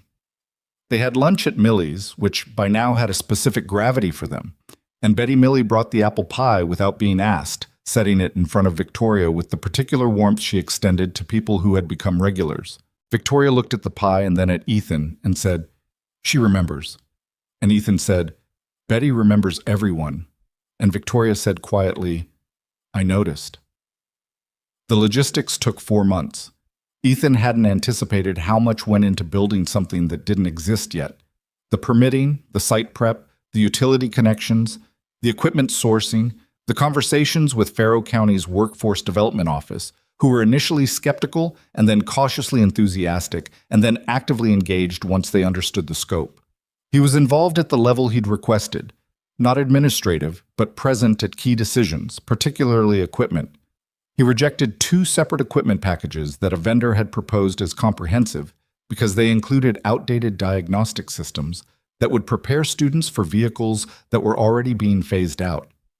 He sent specific alternatives. They cost more. Victoria approved them without pushback. Marcus found out in March, on a day when one of the project managers stopped by to confirm property boundary measurements, and Marcus, who had been in the second bay, came out to see what was happening, and Ethan explained it. Marcus stood with a torque wrench in his hand and looked at the vacant lot and then at Ethan. They're building a training center, Marcus said. Here, next to us. Yes? For mechanics. For automotive technicians, yes. Marcus looked at the lot again, at the weedy rectangle with the broken concrete pad, at the chain-link fence running along its east edge. Because of you? Because someone thought it was needed, Ethan said. Marcus was quiet for a moment. He was a kid who felt things thoroughly and processed them slowly, and that was fine. Ethan had learned not to rush him through the gap between feeling something and finding words for it. Are you going to teach there? Marcus finally said. Yes. What happens to here? This stays. This doesn't change. Marcus looked at him with the particular expression of someone young enough that their face hadn't yet learned to contain everything it was registering. Can I mean, when it opens, can I help teach? Ethan looked at him. The torque wrench. The oil-stained jacket. The 19-year-old who had started 8 months ago not knowing the difference between a torque spec and a general guideline, and who now counted in his head and asked precise questions and had recently diagnosed an intermittent electrical fault on a 2017 Ram 1500 that Ethan had been impressed by. Ask me again when the center opens, Ethan said. Let's see where you are.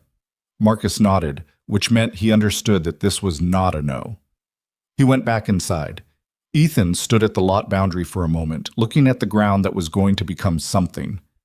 Ground broke in May. It was a Friday, late morning, and the ceremony was deliberately small. Victoria had vetoed anything that felt like a press event, which Ethan appreciated. The project manager was there, Ren Takahashi, Diane Cho.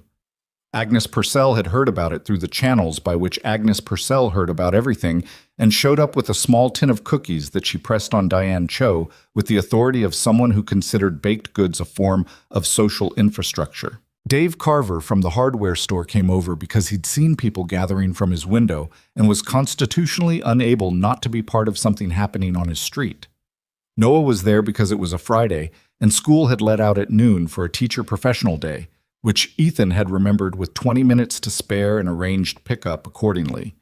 Noah stood beside his father and watched the machinery and said, "Is this ours?" "It's the community's," Ethan said. Noah considered this.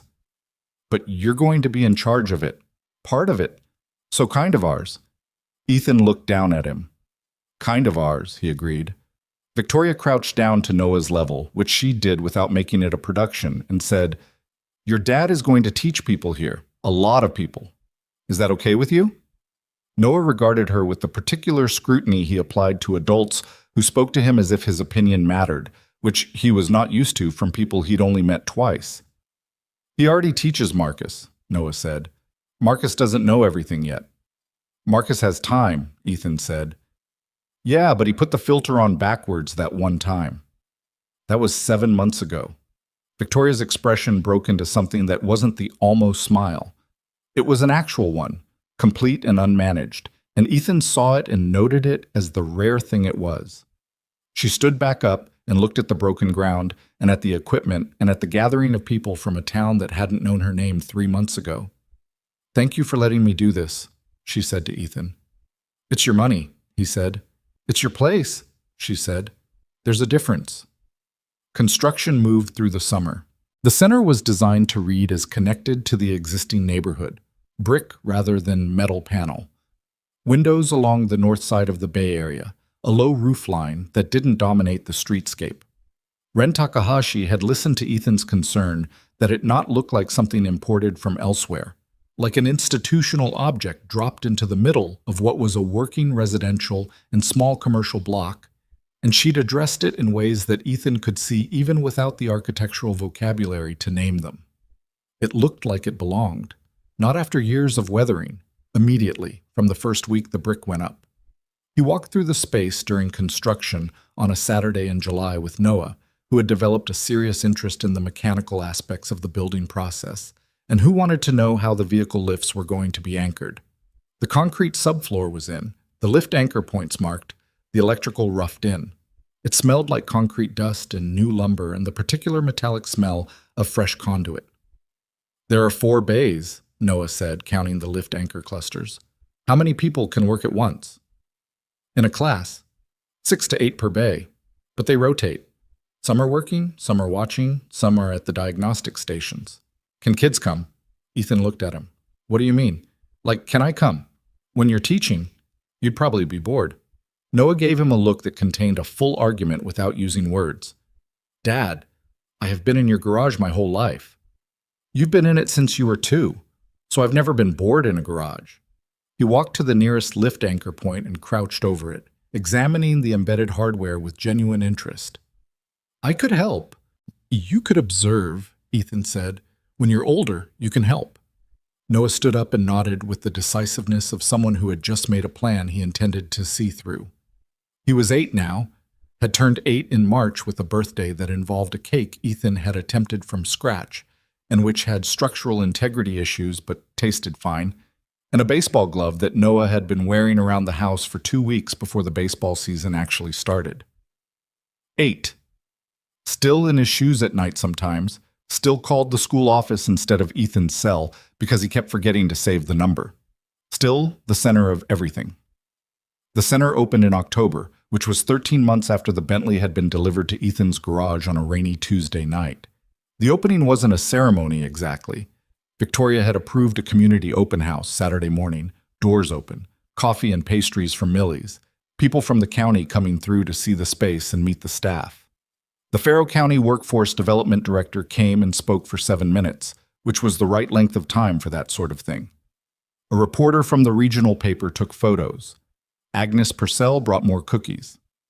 Ethan stood at the front of the Bay Area with 12 people who were going to be in the first cohort, ranging from 19 to 37, from Cedar Ridge and 3 neighboring towns, 2 women and 10 men, with backgrounds ranging from no mechanical experience at all to several years of informal shop work, and looked at them and felt something he couldn't immediately name. Not pride, exactly. Something adjacent.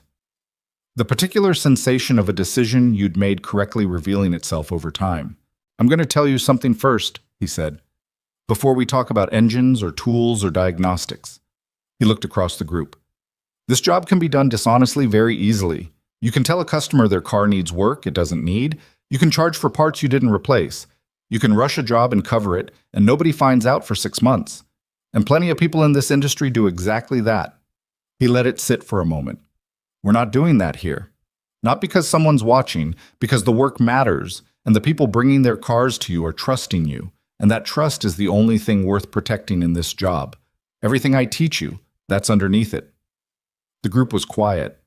A couple of them, the older ones, nodded with the recognition of people who'd encountered the other version of this industry and knew it was real. "Okay," he said, "let's start with how an engine actually works. Not the textbook version. What's actually happening inside the thing, physically, when you turn a key." Marcus was there. Not as a student, but as a second instructor, a title he'd been given 3 weeks prior after a conversation in which Ethan had looked at him steadily and said, "You're ready to show people what right looks like." And Marcus had gone slightly pale in the way that meant he believed it and was terrified by it. He taught the second bay cohort with a precision that Ethan watched from a distance and found genuinely satisfying, the way teaching always was when the student became someone the teacher could learn from. Victoria attended the open house. She flew in Saturday morning and flew back Sunday afternoon. The board meeting she'd mentioned, the ongoing legal proceedings, the product launch in its second phase. She'd made clear she wasn't relocating to Cedar Ridge, which neither of them had suggested, and she'd made equally clear that the center's operations were Ethan's domain, not hers. She'd built it. He ran it. She walked through the bays during the open house, spoke to several of the new cohort members, examined the diagnostic equipment with the practiced eye of someone who'd grown up around this industry, even if from the ownership side rather than the technical side. She stopped at the alignment rack, the one Ethan had specified, the one he'd been planning to replace in his own shop, and ran her hand along the calibration bar the way he'd run his hand along the Bentley's quarter panel that first night. "This is good equipment," she said. "I know. I picked it." She looked at him. The something in her expression that had been loosening incrementally over a year was fully loose now. The managed surface still there, because it was her nature and her training and she'd need it for the boardroom Monday morning, but below it something more straightforward. "I meant the whole thing," she said, "not just the rack." "I know," he said. "Thank you for building it." He meant it completely, and she received it that way. Later in the afternoon, after the open house crowd had thinned and the coffee was gone, and the reporter had left and Agnes had gone home having distributed every cookie she'd brought, Ethan found himself sitting on the tailgate of his truck in the lot between the garage and the new center. Noah was inside the center's classroom with 2 of the cohort members who had been showing him the computer diagnostic interface, which Noah had apparently taken to with alarming speed, and which had produced in the cohort members the specific expression of adults who hadn't expected to be shown up by a second grader. Victoria came out and sat on the tailgate next to him. She had her jacket on, the good one, the one that looked plain until it didn't. The October air was cool and specific. Wood smoke from somewhere down the street, the clean underlying cold of the season beginning to establish itself. "How does it feel?" she said. He thought about it honestly. "Unfinished," he said. "In the right way. Like it's the beginning of something that I can't see the end of yet." She was quiet, looking at the new building, the brick, the windows, the sign above the bay doors that said, in clean letters, Cedar Ridge Automotive Training Center, and below that, smaller, operated in partnership with Hale Automotive Group. "I almost put your name on the sign," she said. "I know, I asked you not to." "You did." She paused. "Most people would have wanted it. I don't need my name on the building. I need the work to be good." He looked at the sign. "If the work is good, people will know anyway." She turned to look at him, not the observational look from a year ago, but something more direct. She'd earned directness with him over a year of imperfect, non-performed conversation, and she seemed to know it. "Can I ask you something I have no right to ask?" "Probably." Do you ever regret it? Not the position, not what I offered you, just the shape of the life, the size of it, the... She stopped, searching for the right word, and landed on the narrowness of it. He thought about Ray Pullman's truck getting to the tournament in Asheville. He thought about Marcus counting torque specs in his head. He thought about a boy on a couch with duct-taped armrests, growing into a boy who wrote school reports about men who fix things, growing into a second grader being shown up on diagnostic software by adults who should have known better. He thought about a rainy Tuesday night and a compartment he'd closed without opening. "No," he said. "The life doesn't feel narrow from inside it." She looked at him for a moment, then looked back at the sign, at the building, at the thing that existed now that hadn't existed a year ago. The October light was going orange at the edges of the sky behind the tree line, the kind of late afternoon that made everything look more considered than it was. "Okay," she said, not conceding, accepting. They sat on the tailgate until Noah came out of the building at a run, holding a printed diagnostic report he'd apparently generated himself from the training computer, which he presented to Ethan with the energy of someone who had discovered something important. The report was for a vehicle that didn't exist. He'd apparently entered fictional parameters. But the format was correct, and the process had been correct, and his understanding of what the numbers meant, when Ethan asked, was also roughly correct. "Where'd you learn what the codes mean?" Ethan said. Noah looked at him like the answer was obvious. You say them all the time." Ethan looked at the report, then at his son, then back at the report. He felt something move in his chest. Not sentimentality, or not only that, something more structural. The particular sensation of realizing that the things you did every day were entering another person, quietly, without announcement, becoming part of how they understood the world. "Good work," he said. Noah accepted this and moved on to asking Victoria whether Hale Automotive made any electric vehicles, which produced a conversation that lasted 20 minutes and which Victoria engaged in with complete seriousness, answering his questions with the specificity they deserved. Ethan stayed on the tailgate. The light kept going. The building held its shape against the evening sky. Inside, the equipment waited, patient, expensive, real, for Monday morning and the first full week of instruction and the long, slow, unglamorous work of building something that could last. He watched his son talk to the most powerful person in the automotive industry about battery chemistry and thought that whatever happened next, the ground under it was solid.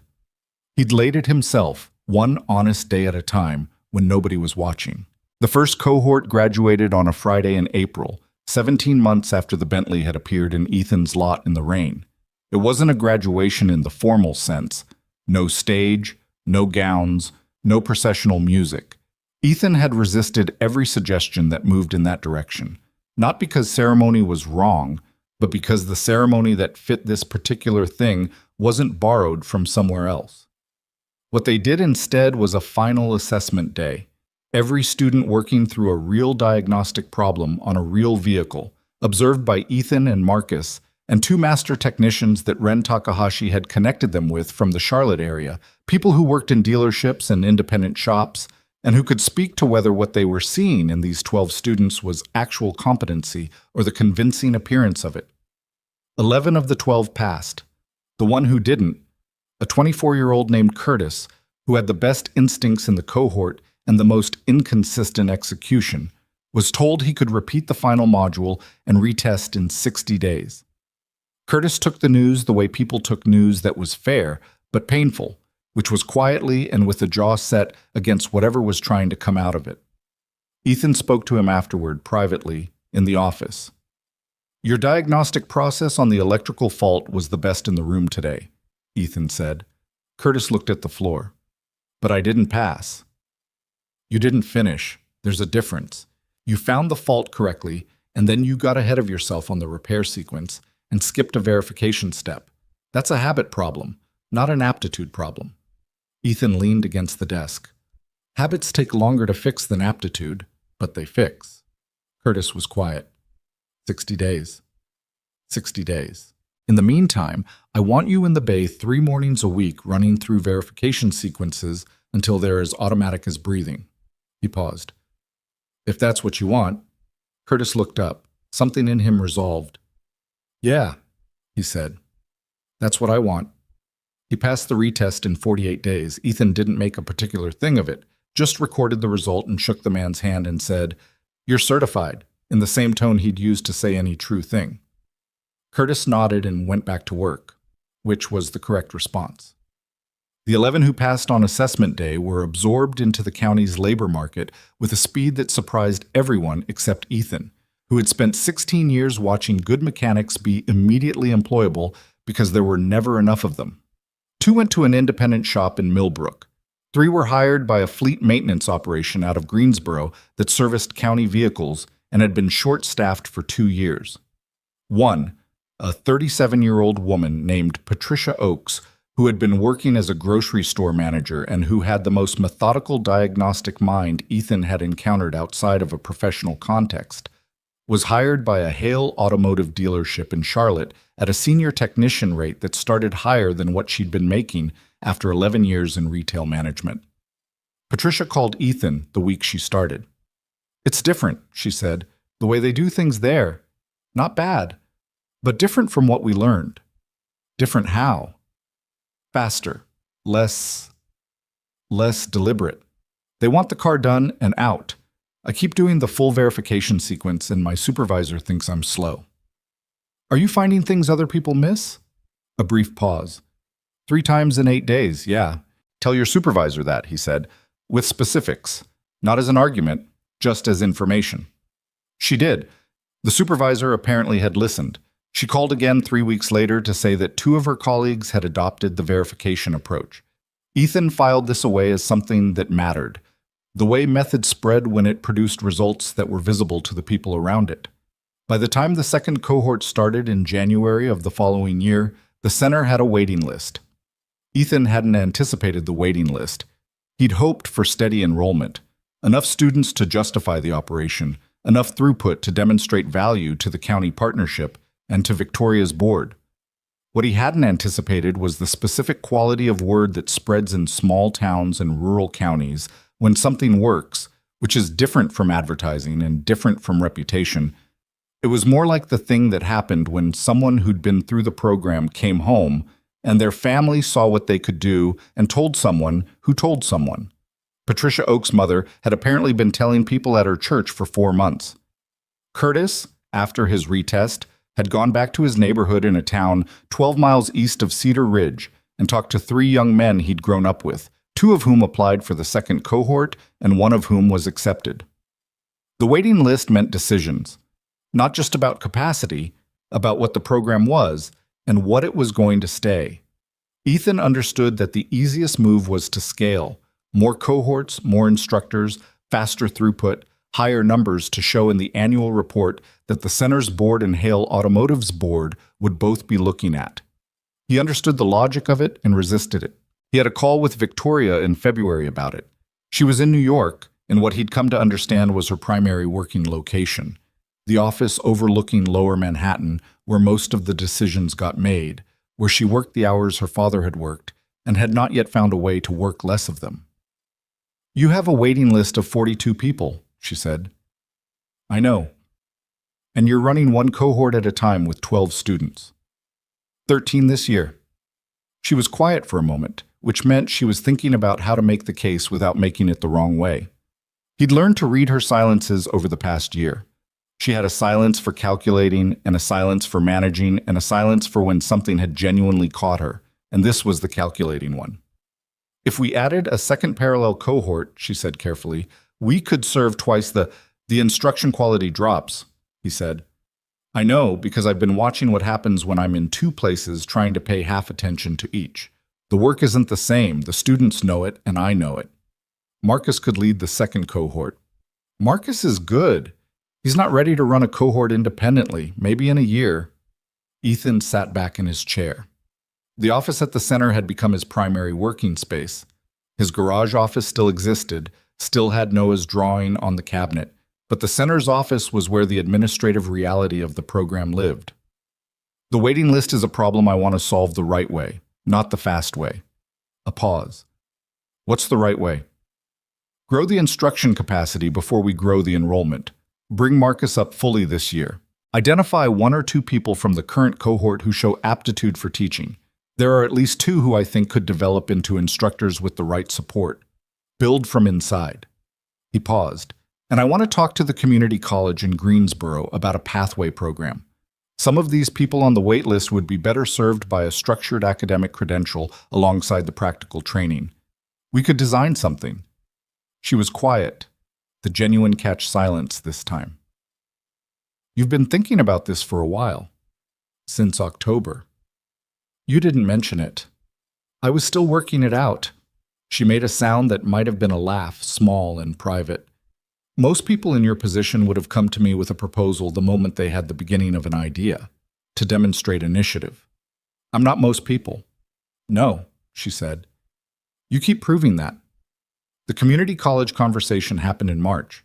Ethan drove to Greensboro with a folder of program documentation and met with the vocational studies dean, a man named Robert Ingram, who had been running variations of this conversation with various county programs for 20 years, and who could identify within 10 minutes whether he was talking to someone who wanted a partnership or someone who wanted to borrow his institution's name. He identified Ethan correctly as the former, and the meeting that had been scheduled for 45 minutes ran 2 hours. The pathway program they designed together took 8 months to formalize, because formalizing things between a private training center and an accredited community college involved bureaucratic processes that had their own timeline regardless of how motivated the parties were. Ethan found this frustrating in the specific way that practical people found bureaucracy frustrating, which was not with rage but with the low-grade, persistent friction of watching a simple thing take a complicated path. He did the paperwork. He attended the meetings. He drove to Greensboro when he needed to and joined calls when he didn't and moved the thing forward. The only way things like that moved forward, which was incrementally and without shortcut. Noah, who was 9 by then, had developed a theory that the amount of paperwork something required was inversely proportional to how useful it actually was.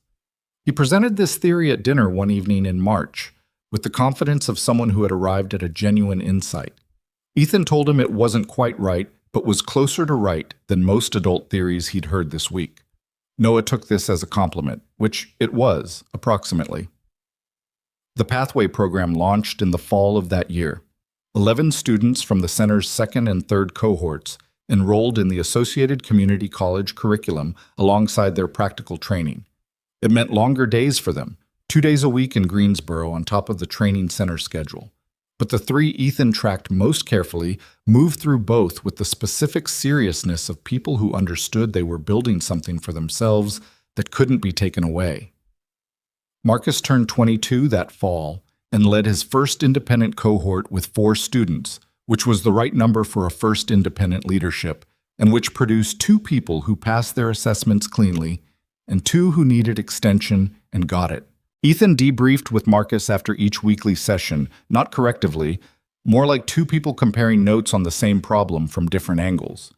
Marcus had developed his own teaching style, which was different from Ethan's in ways that were genuinely complementary rather than just different. Where Ethan taught by demonstration and precise verbal instruction, Marcus taught by questions. He asked students to narrate their own reasoning process out loud as they worked, which exposed the gaps in their thinking in ways that were sometimes uncomfortable but consistently effective. "Where'd that come from?" Ethan asked him once, after watching Marcus work a student through a misdiagnosed fuel delivery issue by asking questions for 12 minutes without once suggesting an answer. Marcus shrugged. "That's how you taught me.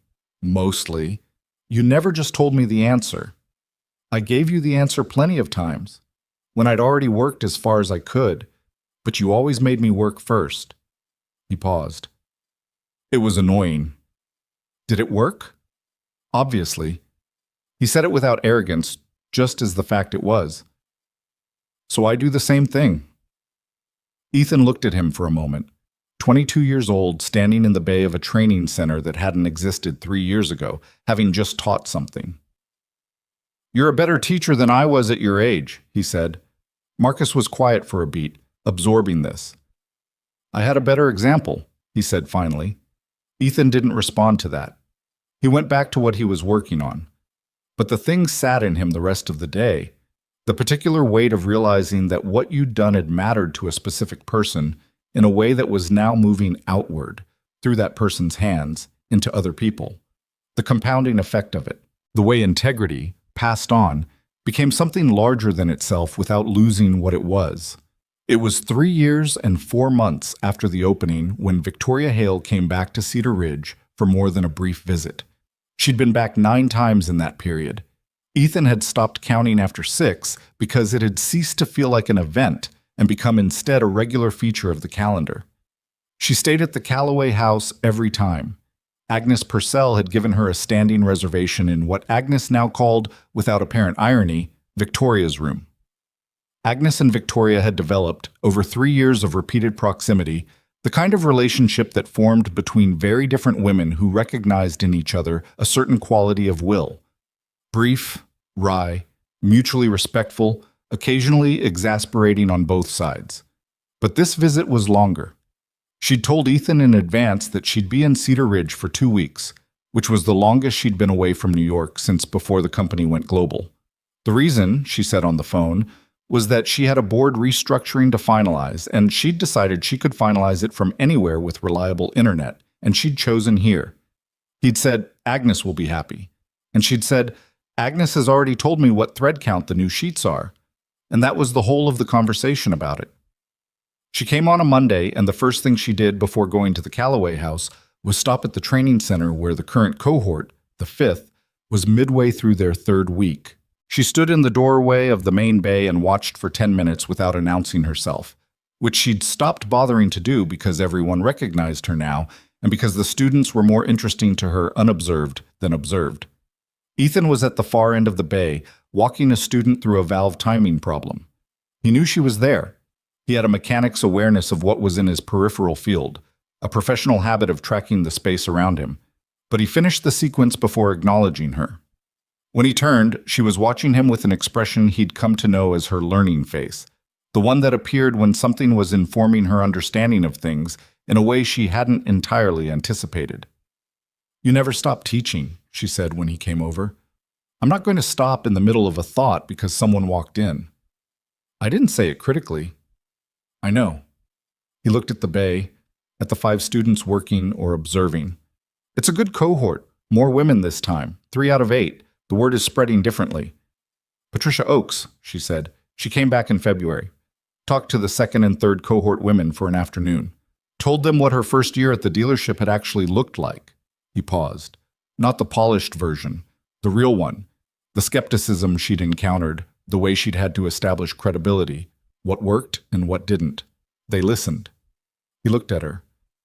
She's coming back in June to do it again. Victoria was quiet for a moment. That should be a formal mentorship component, she said. I know. I'm working on structuring it. Let me structure it, he said, not dismissively. Then I'll tell you what I need from you.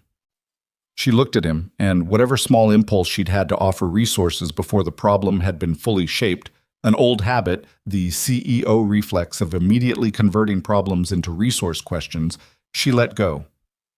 Okay, she said. They had dinner that evening at Millie's, which had become by now the default location for conversations that needed something other than an office, the same corner booth, Betty Millie's apple pie arriving without being ordered, the particular familiarity of a place that had absorbed enough of their history to function as a kind of third presence in the room. They talked about the board restructuring she was finalizing, which she described with the specific language of someone who'd been through it, the legal complexity, the negotiated exits, the replacement candidates she'd vetted through a process that was more rigorous and more human than the ones she'd used before. She'd hired a researcher to spend time with each candidate's former colleagues before she interviewed the candidates themselves. She'd asked the researcher to look specifically for patterns of behavior in low-visibility situations. You made that standard practice, Ethan said. I made a version of it standard practice. She turned her coffee mug. It's not a Bentley in a garage in Cedar Ridge. It's more structured than that. But the principle is the same. He nodded slowly. He hadn't known she'd done that. Extended the practice, institutionalized it in some form. It settled somewhere in him in a way he didn't fully examine at the table. Does it work? He said. Better than what I was doing before. She paused. It doesn't catch everything. Nothing catches everything. But it shifts the baseline. She looked at him. I've hired 4 people in the last 2 years using that process. All 4 have been what they appeared to be. That's a better rate than I had before. That's something. Yes, it is. The conversation moved. The way their conversations moved now, without the careful architecture they'd had in the beginning, the scaffolding that had been necessary when they were still figuring out what the other person actually was. They talked about Noah, who had turned 10 in March, and who had recently informed Ethan with great certainty that he wanted to be either an automotive engineer or a marine biologist, and who was keeping both options open with the energy of someone who didn't yet understand that you eventually had to pick. They talked about Marcus, who had applied to a part-time master's program in vocational education at NC State, and who had been accepted and who was going to be a significant institutional problem for the training center in 18 months when his schedule became complicated, which was a good problem to have and a real one. They talked about the community trust. Victoria had proposed it 8 months ago, a formal transfer of the center's operational governance into a community trust structure, which would mean the center was not owned by Hale Automotive and not owned by Ethan, but by a board drawn from the community itself, with Ethan holding the technical director role and a vote, but not control. The legal work had been complex and had taken longer than either of them had expected, but it was nearly finalized. "The filing happens next week," she said. "I know. Diane sent me the documents." "How do you feel about it?" He thought about the question honestly. "Like it's right," he said. "The center doesn't belong to me. I didn't fund it. I didn't build the building or the systems or the partnership with the college. I shaped it, but—" He stopped. "If it only exists because I'm here, then it's fragile in a specific way. The trust makes it real. It makes it belong to the place instead of to the person." She watched him. Most people would want the control. Most people would be wrong about what control is worth. She was quiet for a moment. Then, "I want to say something publicly, at the trust signing, about what this has been and what you did that made it possible." He looked at her. "Victoria, not for you, for the record, for the people who are going to run this thing after us." She held his gaze. "They need to know what it was built on, not the money, what it was actually built on." He held her gaze. "Keep it short," he said. "I will keep it approximately short," she said, which was not the same thing, and both of them knew it. The trust signing was on a Thursday in late October, 4 years and a handful of days after a rainy Tuesday night when a Bentley had appeared in the lot, and Ethan had worked through the dark and not touched anything that wasn't his. The day was cool and dry. The trees around Cedar Ridge at the particular edge of peak color that lasted about 5 days, and which everyone in the county rearranged their schedules to account for without admitting that they were doing it. The room was the center's classroom, the small one, designed to feel like a working space rather than a lecture hall, which it did. Present were the 7 members of the new Community Trust Board, which included a former county commissioner, Agnes Purcell, a pediatrician from the town's medical practice, 2 of the center's graduated students, including Patricia Oakes, who had driven up from Charlotte, a representative from the community college, and Dave Carver from the hardware store, who had been nominated by a write-in process that nobody had quite organized formally, but which had produced a clear result. Also present, Marcus, Diane Cho, Ren Takahashi, who had driven up from Charlotte and who sat in the back and observed with the architect's eye she brought to everything. Robert Ingram from the community college. Several of the current cohort who had been invited because it seemed wrong to have them 2 buildings away from something that was being done in their name. And Noah, who was 10 and sat beside his father in the front row, and whose legs didn't quite reach the floor, and who held in his lap the toy rocket from his grandfather's estate, which he'd brought without being asked to bring anything, which he'd simply appeared with that morning, and which he now held with the particular care of something understood to have weight beyond its physical mass. The trust documents were signed with the methodical care of legal processes, each board member in turn, Ethan last as the transferring party, his signature the one that made the center no longer his in the specific sense of belonging to one person, and made it instead what it was going to be for as long as the community decided it should be. Victoria spoke after the signing. She stood at the front of the room without notes. Ethan had halfway expected notes, the prepared precision he associated with her professional register, but she'd come without them, and what came out was different for it. I want to tell you what happened 4 years ago, she said. Not the business version of it. What actually happened. She looked at the room, the board, the students, the people who'd built things here. I sent a car to a garage I'd researched because it was the most straightforward option for a test I'd been running. I was looking for a specific thing. I was looking for someone who would behave correctly when there was no incentive to do so, when the money was available and no one was watching and the cost of taking it was effectively zero. She paused. Ethan Walker returned a $40,000 watch in a Ziploc bag with a handwritten label. He charged $462 for work that could have been billed at 3 times that amount. He looked at a hidden compartment and closed it without opening it, not because he suspected a test, but because it simply was not his to open. The room was very quiet. I've worked in this industry my entire adult life, she said. I grew up in it. I know what it is at its best, and I know what it is at its worst. And what I know is that the worst of it, the dishonesty, the extraction, the way it takes advantage of people who don't understand the machines they depend on, all of that exists in a world that has decided it's normal, that it's the way things are. She looked at Ethan.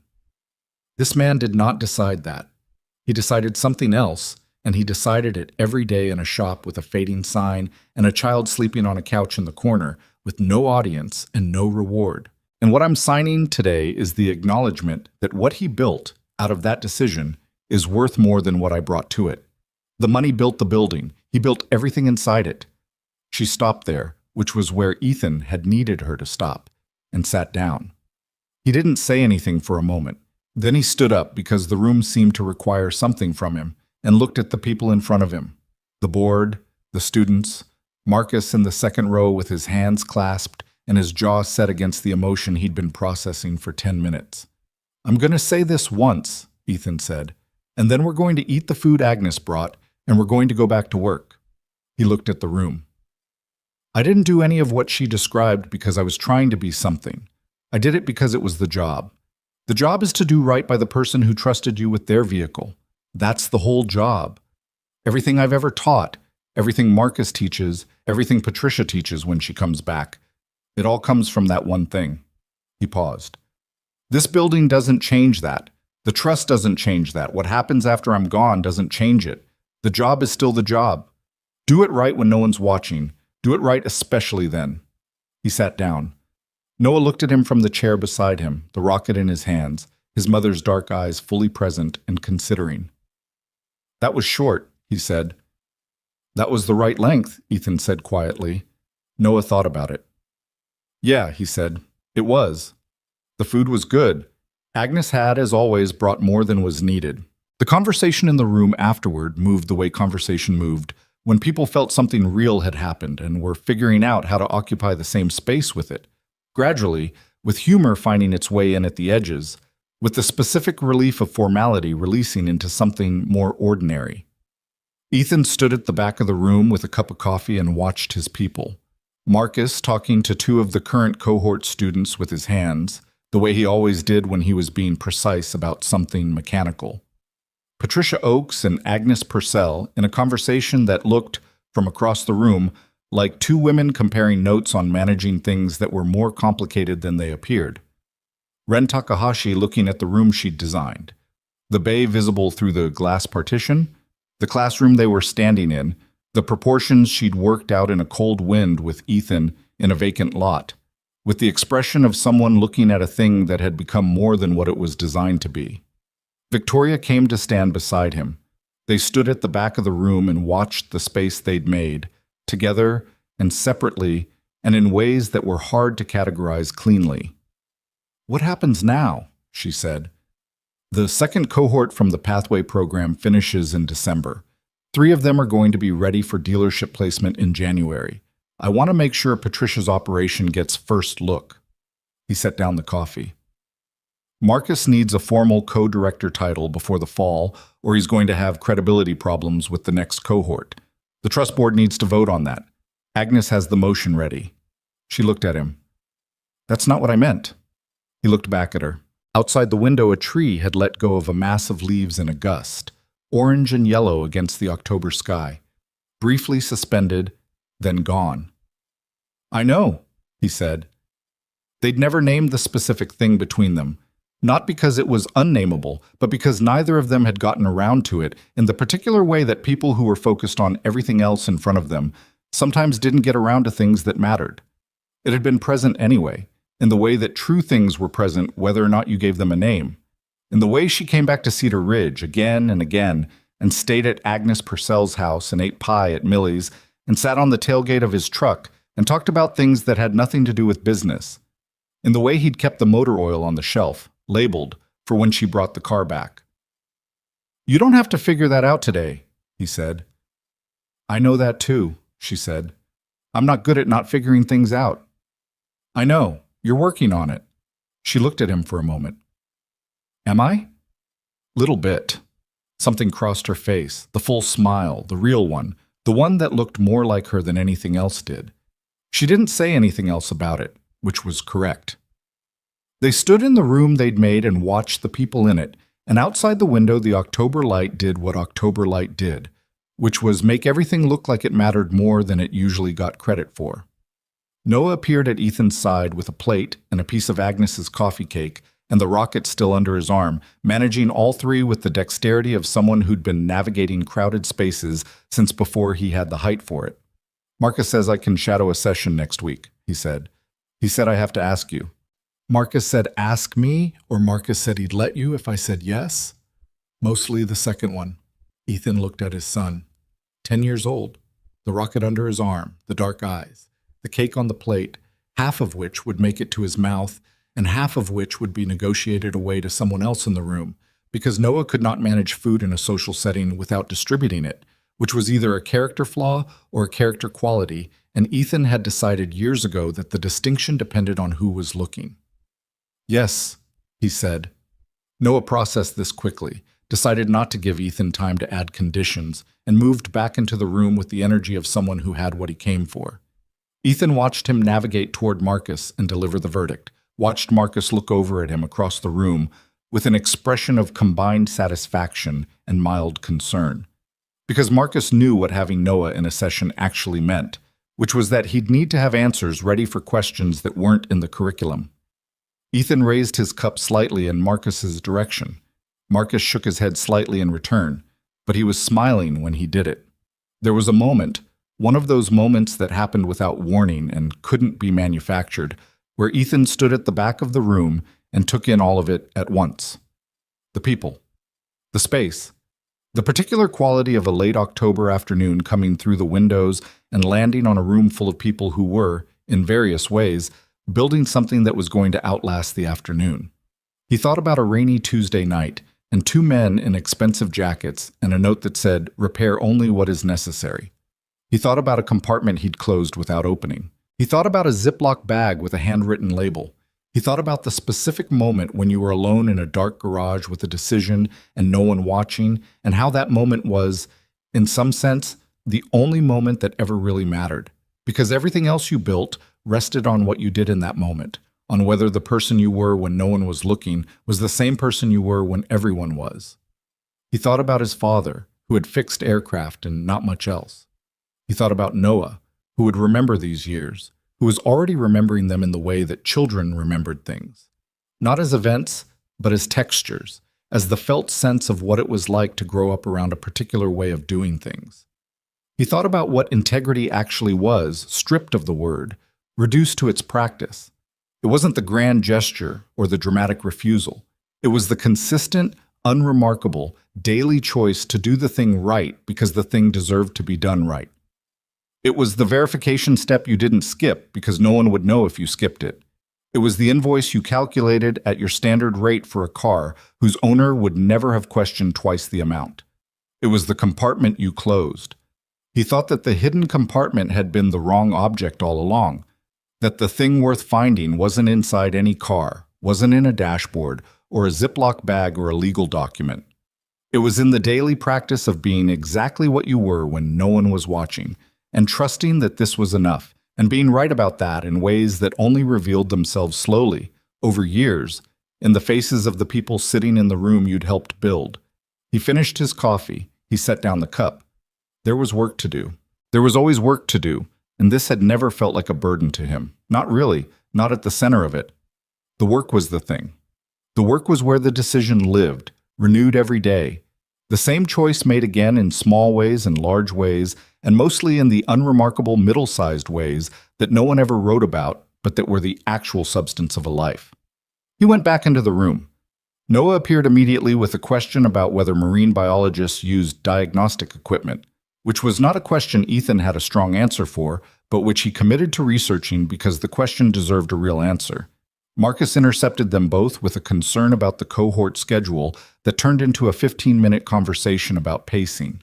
Agnes handed him a piece of coffee cake and told him he looked tired and he should sleep more, which was true on both counts. Victoria stood near the window talking to one of the trust board members, doing the thing she did where she listened completely and gave people the full weight of her attention, which was still one of the most valuable things she had to offer anyone, and which she'd gotten slightly better at offering without the careful management that had surrounded it when he'd first known her. She caught his eye across the room, briefly. Something passed between them. Nothing dramatic. Just the acknowledgement that two people gave each other when they'd made something together that they were both proud of and neither of them needed to say out loud. He nodded once. She looked back at her conversation. Outside, Cedar Ridge moved through its October afternoon. The sign above the training center bay doors caught the light and held it for a moment. Cedar Ridge Automotive Training Center. And then a cloud moved and the light changed and it was just a sign on a building again, ordinary, belonging to the street, which was exactly what it was supposed to be. Inside, the work went on.